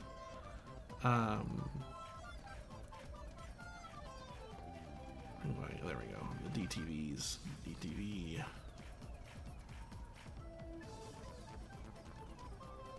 So.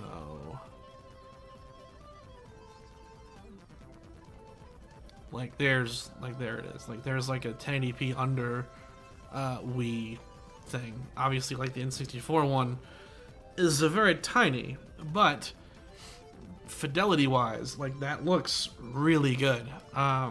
Some of the quality gets lost in the stream because, like, you know, you're not here with me. I got like the preview monitors next to me. Like that looks like really clear.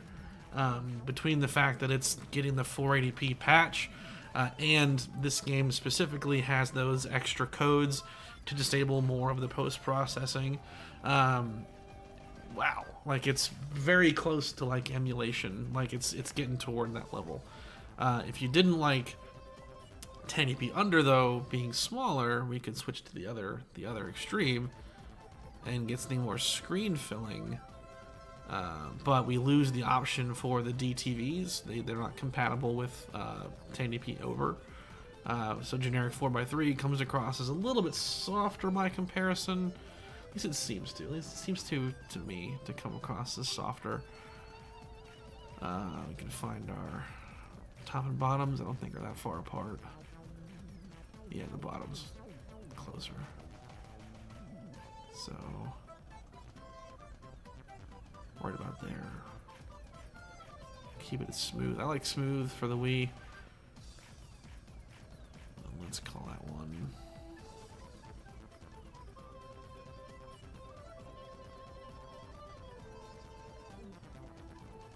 This one will be Wii USB. And I say you can't. I couldn't take this profile and like use it for a regular Wii game. USB Loader like offsets the image ever so differently. You'd have to have two. Like you'd have to have like a Wii standard disc profile and like a Wii USB Loader launch profile. Even if I launched using the disc and not the backup copy that I have, it would still be offset ever so slightly. It's very interesting. Boom. Alright. So we've now got our 10 profiles set. Ooh. I had a rechargeable thing in there, but I needed to pair the controller, so. It's the future! Motion. Yeah! Woo! I remember playing the hell out of this game though when it first came out.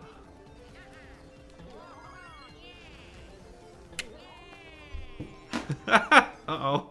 Lost a battery.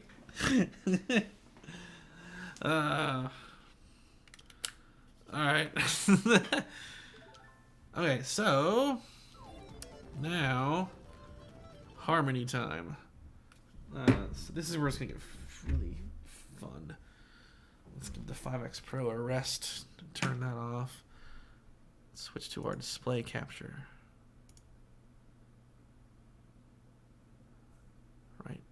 Right, you're off. Cool. Okay, so this whole time I've been using, I used tilt controls so hard that I tilted the batteries out of the controller. Wii USB. And 4. What was 4?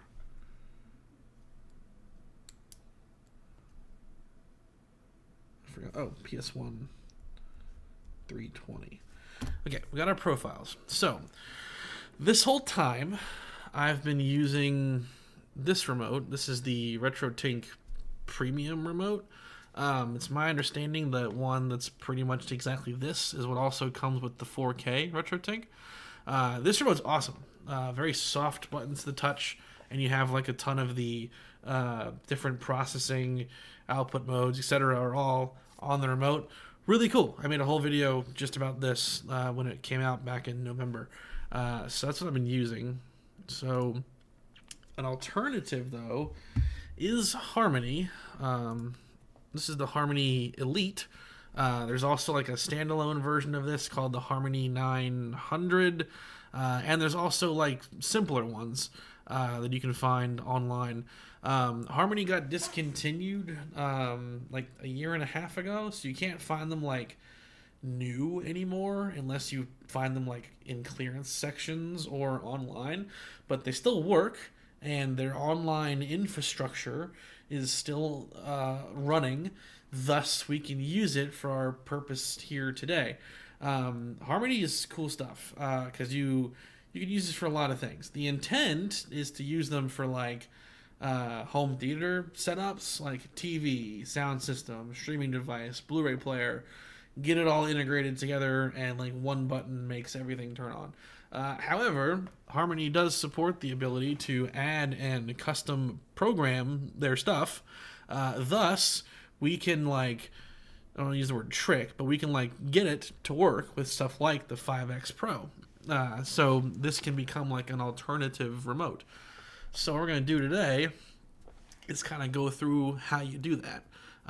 It's pretty simple. This should not take long. So this is the Harmony desktop app. There's also the Harmony app on phones, which is like similarly as functional. You can use either one to do this stuff. I'll pull it up on my phone. So it's the app on a phone. It has your activities, and you can link it. So it's pretty straightforward. What we're going to do first is go into devices.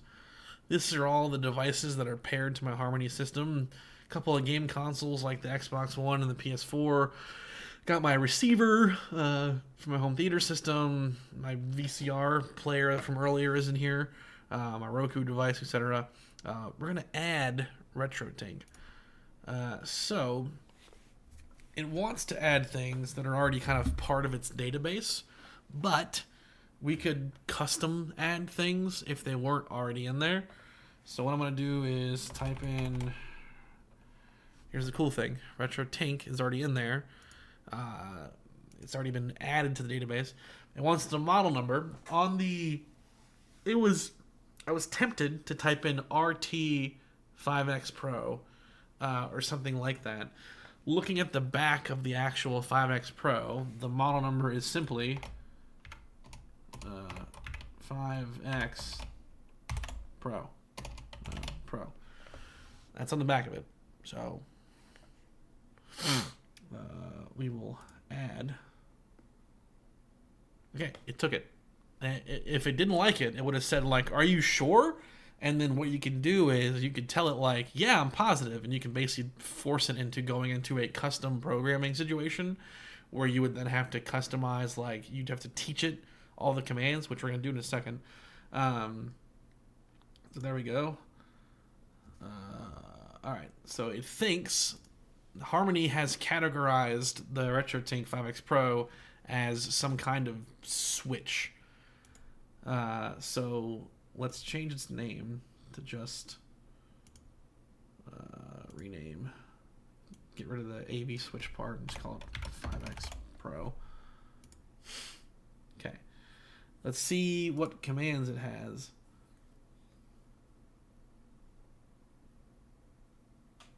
Alright, so it looks like it may have imported just the basic commands.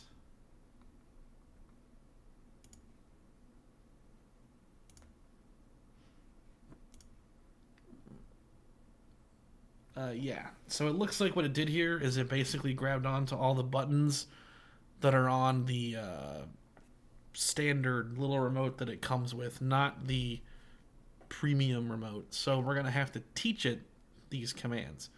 What I'm mainly interested in is teaching it the profile commands. And that's because I want like an easy way to launch into those individual profiles. So we'll go into the device settings here, add or fix a command, add a missing command. We're going to have to add the profiles one at a time, which it just occurred to me that I will need to wire up the remote.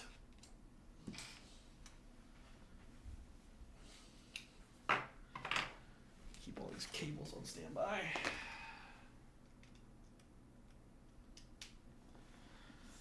All the Harmony remotes that I've ever worked with, which is a lot of them over the years, use micro USB for their way of interfacing to computers. I'm going to plug that in.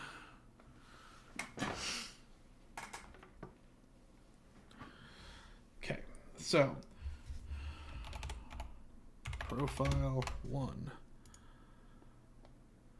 We're going to teach it the button for profile 1. So we then take our Harmony remote, which has a little IR sensor on the back of it, take our regular remote, press profile 1. Bam. Now this thing knows the command for profile 1. We're going to quickly do that for all 10. Profile 2.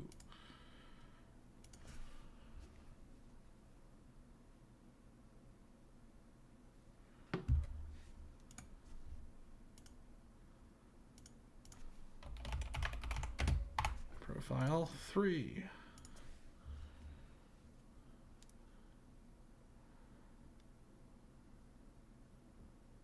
Too far away. Boop.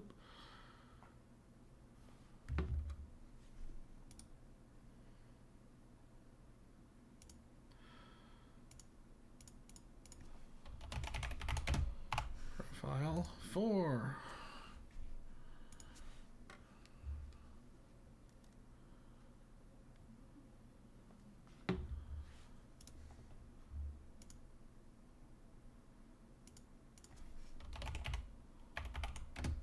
Halfway there. Profile 5.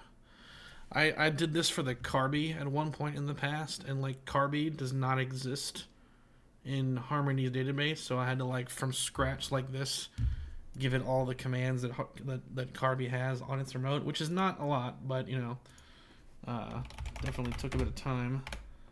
I'll probably have to redo that actually at some point because I cleaned it all out recently.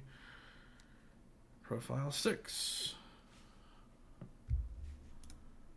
Almost there.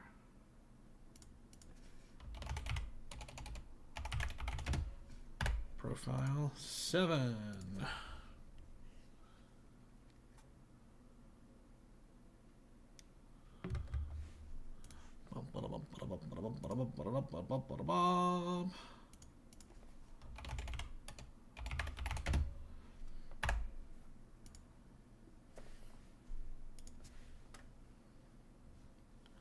Profile 8.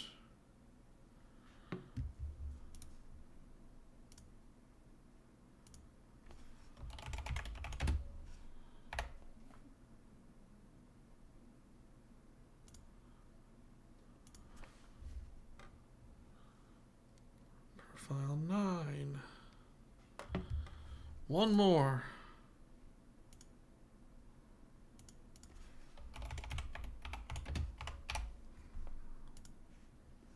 Profile 10.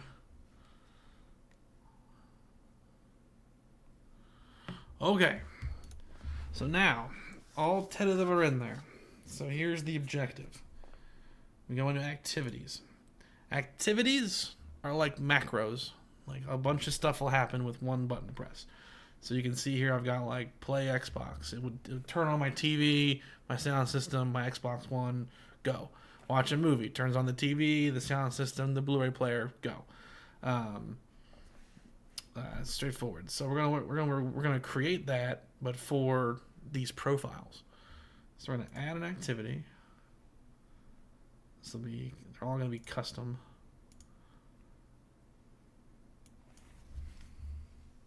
We know that profile 1 is the NES, although we don't actually have it working.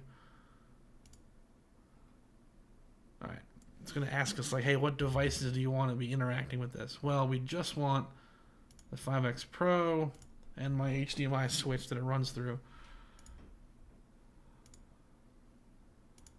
The HDMI switch is on input 8 for the 5X Pro. Now, it's smart enough to know that the 5X Pro has these different inputs. So it's like, hey, what input do you want it to be on for your NES activity? Now, since we're loading profiles, I'm going to say none. It's going to boot up on the default profile first. But you could use this to create an activity for just like the individual inputs themselves. No.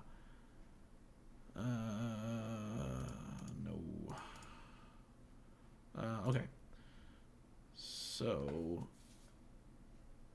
I'm going to add the other ones real quick.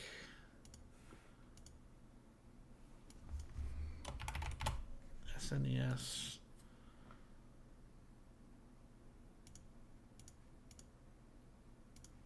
HDMI 8.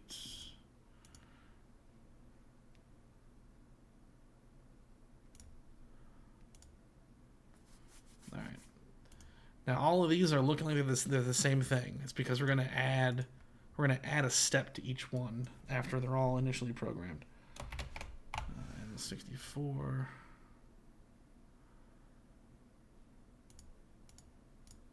Because Harmony lets you add additional commands after activities begin. So with each of these, we're going to add the command for the given profile that we're telling it to grab onto.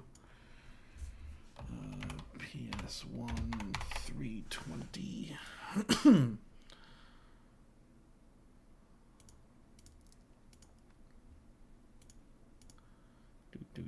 do.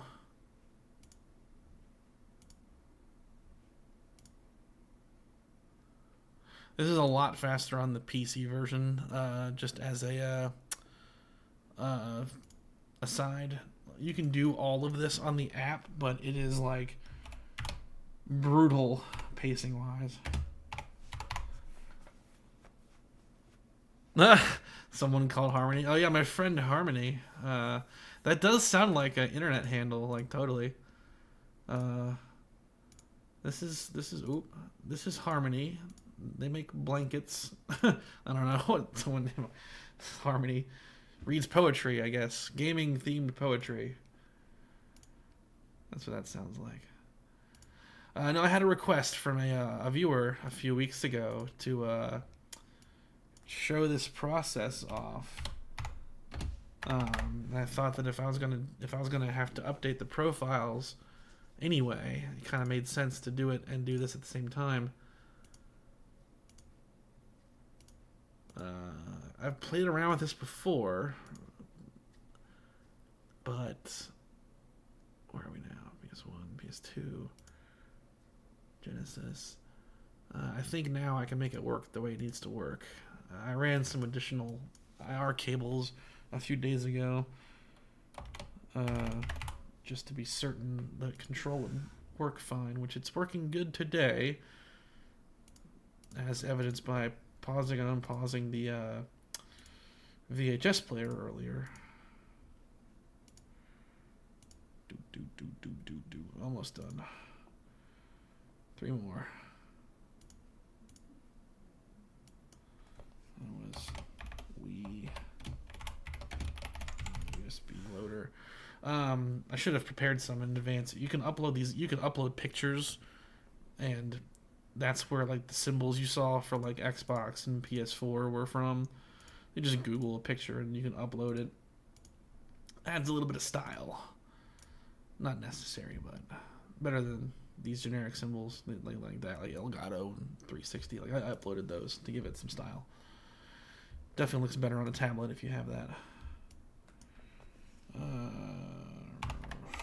480p.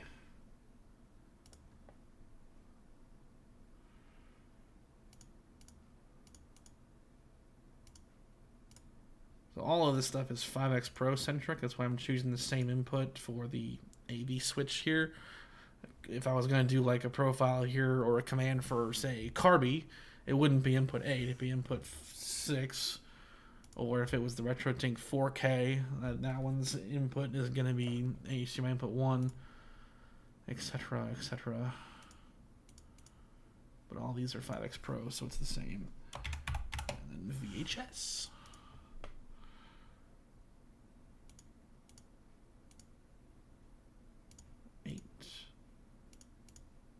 Next. Okay. All right. So now, got them all created. So we'll start with Super Nintendo. Customize. We're going to add a delay. Let's give it a 3-second delay. Then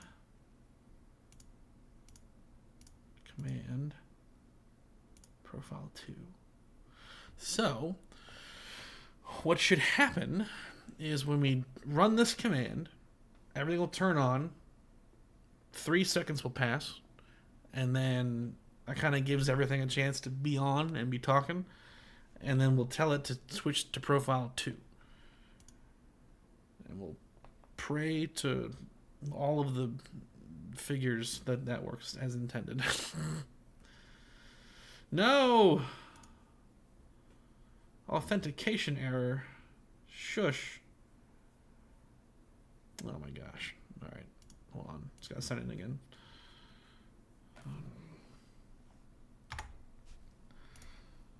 Can't ever just work. Gotta be difficult.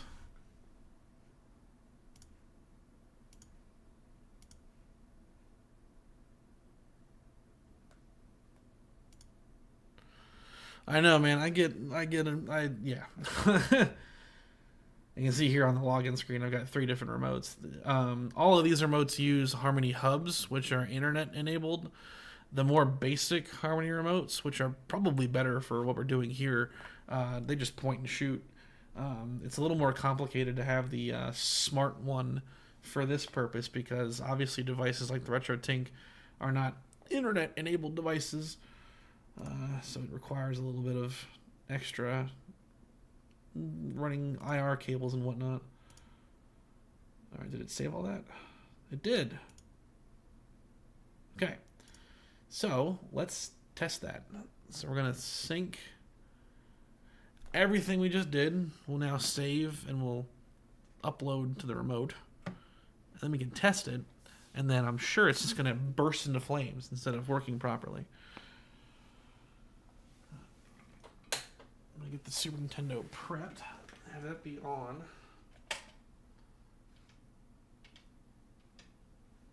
All right. So Super Nintendo is running, and it is the active source.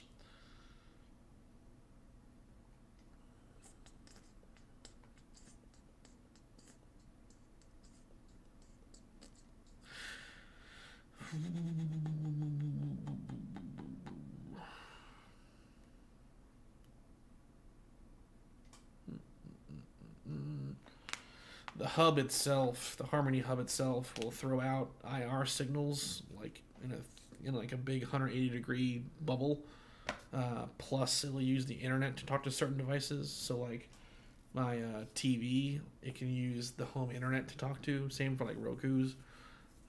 For this stuff, it needs to be IR, which required me to run an IR cable to like around all this stuff. I can kind of show you. It's probably a little bit hard to see, a little bit farther away, but there's an IR blaster right here that runs over, and the hub, you can kind of see the little yellow light down there is the hub to the right of the Nintendo Switch. So I had to make it so that the IR could make it around the game console collection. 97%. We're almost there. Get out of here, bug.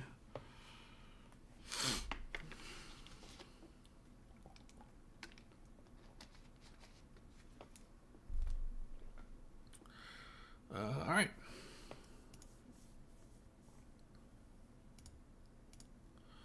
So, here we go.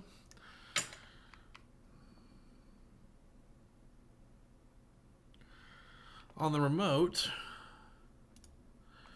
now we can see that we have all of our little profiles. So, I'm going to choose Super Nintendo.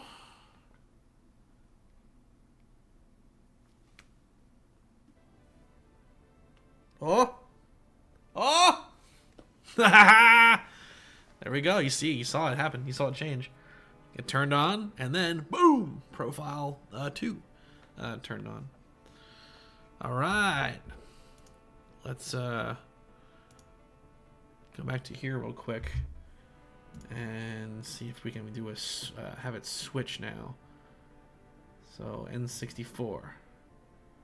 Customize. Add a delay. 3 seconds. Add a step.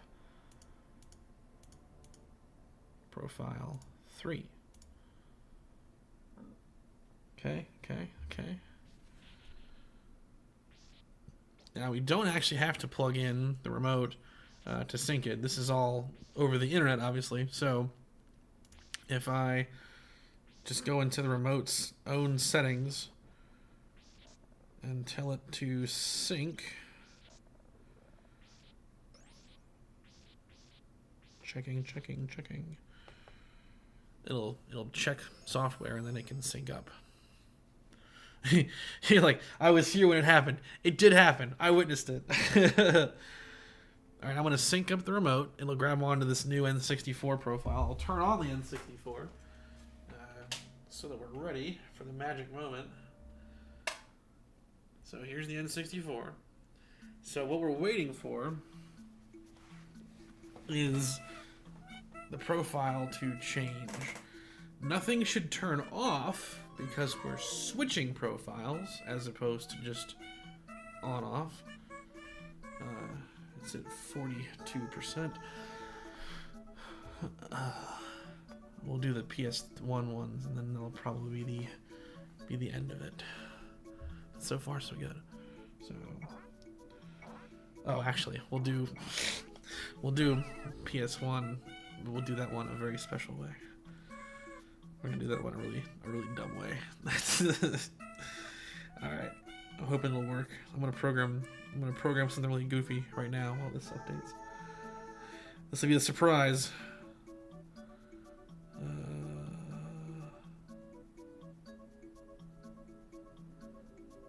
Routines. Nope.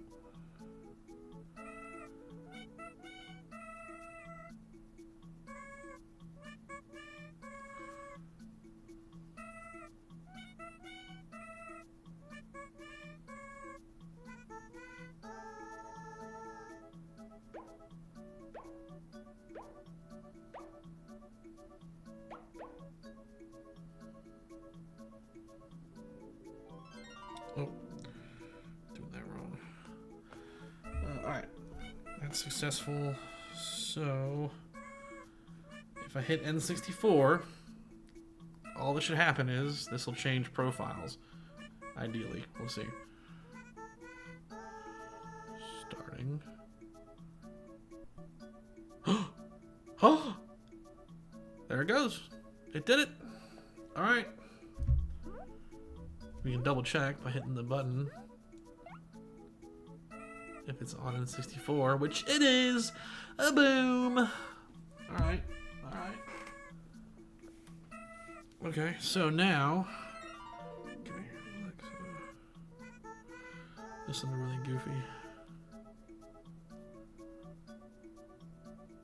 Oh wait, it's already in use. What?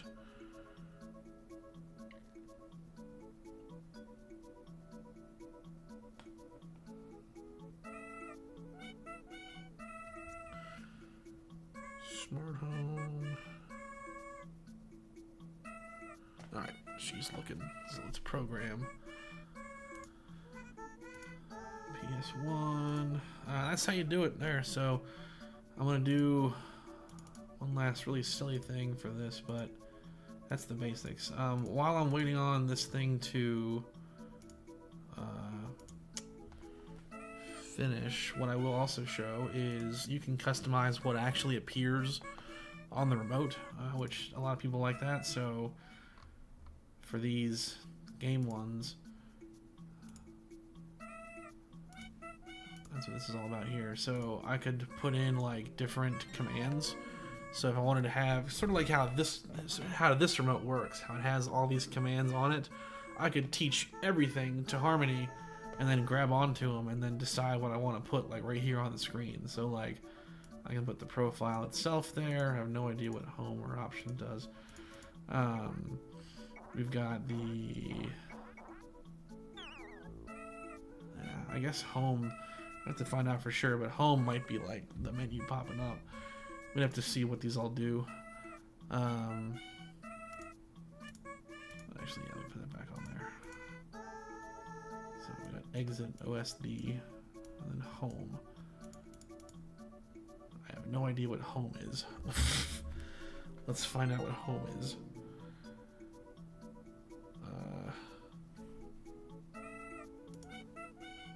Home. Oh, okay. Home is the sources. Okay. Option. Whoa. What did that just do? What the hell did option just do?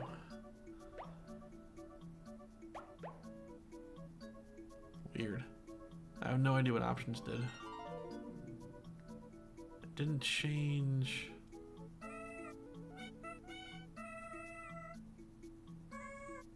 Ugh. Weird. Alright, option did something. Alright. Yeah, you could customize it though to whatever makes sense. To kind of show you a better example, for my watch a movie profile, I put all the important stuff that I use the most on the remote's top. So like opening and closing the tray, going to the Blu-ray's home screen, but also correcting the input. Like there's HDMI 3, which is the input that the TV has to go onto. So I can like, if it for some reason didn't do that or I had to change it back, one button I can fix it. So there's a lot of creative potential with the Harmony system in that regard. But now it should be ready to. Yes. Profile 2. All right, this is gonna be ridiculous if this works. Here we go. Grand finale. So, off, you're on.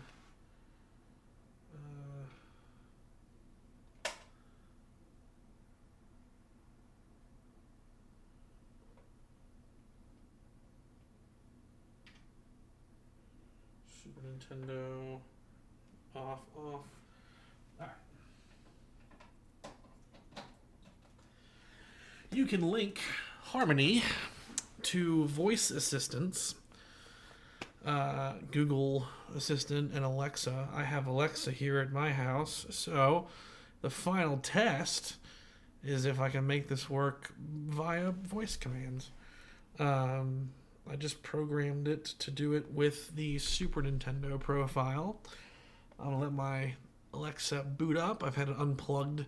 I'm trying to remember to unplug it whenever I do film content because alerts it gives off can obviously ruin a take that you're doing. So once this boots up, we will see about turning on Super Nintendo via voice. Not the actual console, but the 5X Pro, at least, and loading that profile. Be quite cool. Almost ready. This will be so goofy if this works. Come on, turn on.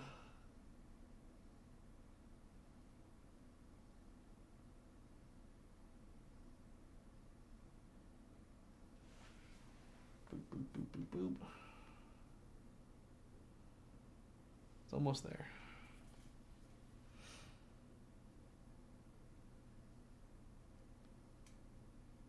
Alexa, are you online?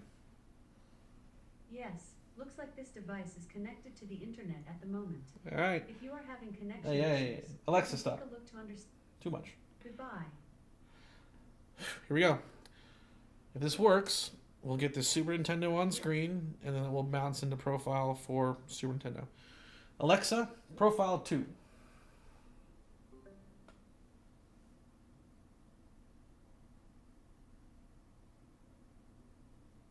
Oh, no. Did it not have, like, the current one? It said Super Nintendo, though. No! You betrayed me. Wait a minute, where'd it go? Yeah, profile 2. Do it. Do it! Come on! yeah, really.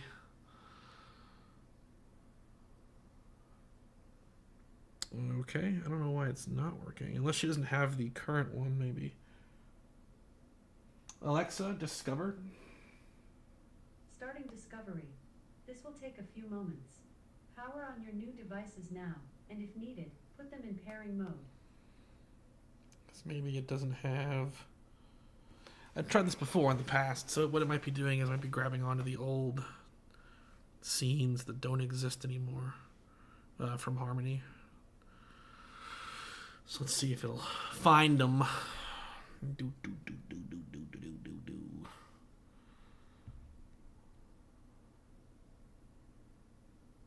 JonTron, that was some classic internet right there. Woo! Back on the screen. I found one device, a Roku streaming device. To connect this device, Alexa, stop. go to the Alexa app and tap on devices. Alexa, it's enough. For real. I don't have an answer for that. Yeah. Alright. They're getting really annoying because now they bark at you about like add-ons and salesy stuff. I read that like apparently there's like a $25 billion hole in Amazon's pocket because they're not making them money. It's interesting. Alright. Smart home. Stop. Scenes.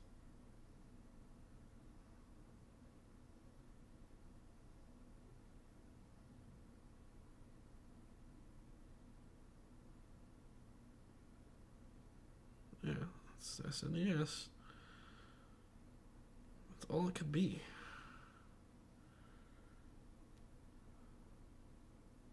All right. Alexa, profile 2.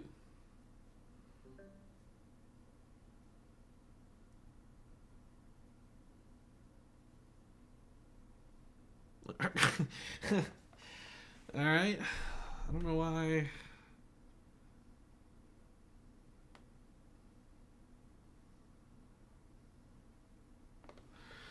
She has what she has what she needs, but she won't do it.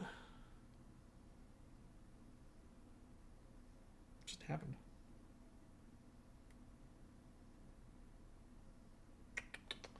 Yeah, that's the part where it falls apart. So, all right.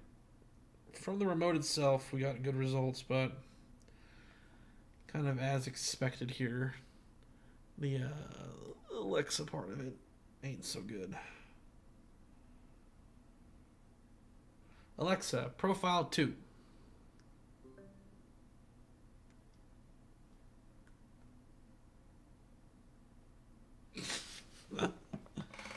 Yeah, alright. Tried to get fancy. Shame on me. But it worked off the remote, so it's mostly a win. Mostly a win. Alright. Well, that was an adventure. There it is. Cool. Alright, it's a bummer that I couldn't get the Blue Retro going from the Dreamcast device. That was definitely an unexpected disappointment, but we got all my profiles recreated, and I've got the tiptoeing into getting it all optimized through Harmony. One day, the voice work will work perfectly. One day we will get there. I'll give it one last attempt here with the remote. It's updating again. Do. It's going, baby.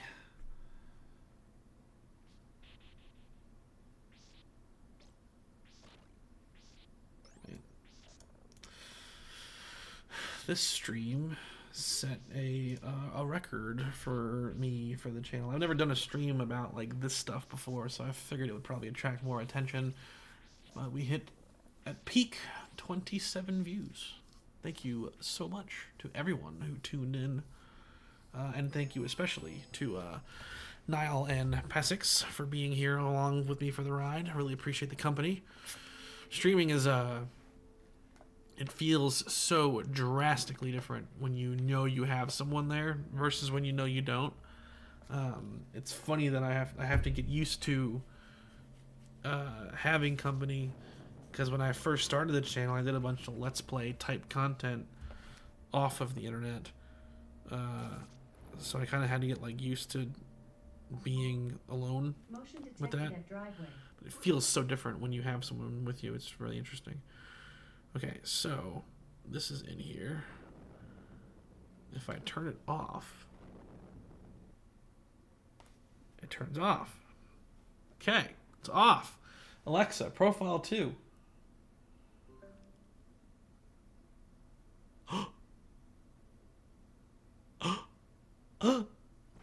It's doing it. Oh! All right. I did it. Voice integration into Super Nintendo. And it's Profile 2, right? It looks like it is.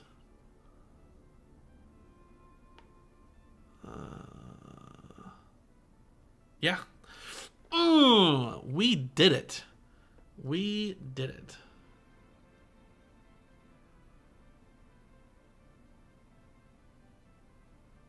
I haven't done that yet. I haven't like started it with one game and switched to other. I mean, I might bounce between. I gotta start doing I was doing streams for Paper Mario and with Action Replay to start the game off with Double Pain. That was a lot of fun. I gotta pick that up again at some point. Cool. We did it. We successfully got through Harmony, Alexa, and everybody's talking to the 5X Pro. So, firstly, I will say, if you get your hands on the premium remote, it's really awesome. But if you happen to have Harmony devices lying around, new or old, you can program them to run the 5X Pro as a substitute to the basic remote. You wouldn't have a way to teach it the dedicated profile commands, though, without this. Because the basic remote doesn't have the profile buttons like the new one does, just as a advisory. But I want to say that there is a way to type in the model number a specific way to get it to grab onto the premium remote firmware era of buttons. Wii U did it. Wii U. Oh no, not the Wii U. Actually, my Wii U is completely laden with virtual console titles. It is a time vault. I have all the stuff in there. And the last thing that I did with my Wii U that I might do streams of is I found the perfect settings for control and sensitivity to turn Metroid Prime Hunters into like a true dual stick first person shooter. I may have to stream that one someday. All right. Thanks everyone for joining me. I did have the idea of editing up the profiles as their own video, but I may just like re-record all that. I haven't decided yet. Just to make it a little more streamlined and to the point versus the more casual setting that this stream was. So 50-50, I don't know yet. You'll know if you were here, you'll know if it's just the stream as the video. We'll figure it out. But I will see you all in the future. I am working on a video just about this Harmony stuff, which a lot of what we did here will be the backbone for that video. And then I'm also going to make a video for the 8BitDo controller. This is the first time that this thing gave me trouble, to be totally honest. It had trouble hooking up to the N64 and the Dreamcast, which Dreamcast is brand new, that thing. However, before today, this thing was like perfect. But I am making a video on all the receivers you can do with this. Just got to play around more with that Dreamcast adapter. And some other stuff coming down the line. So thank you so much. Appreciate y'all watching, and I'll see you on the next time.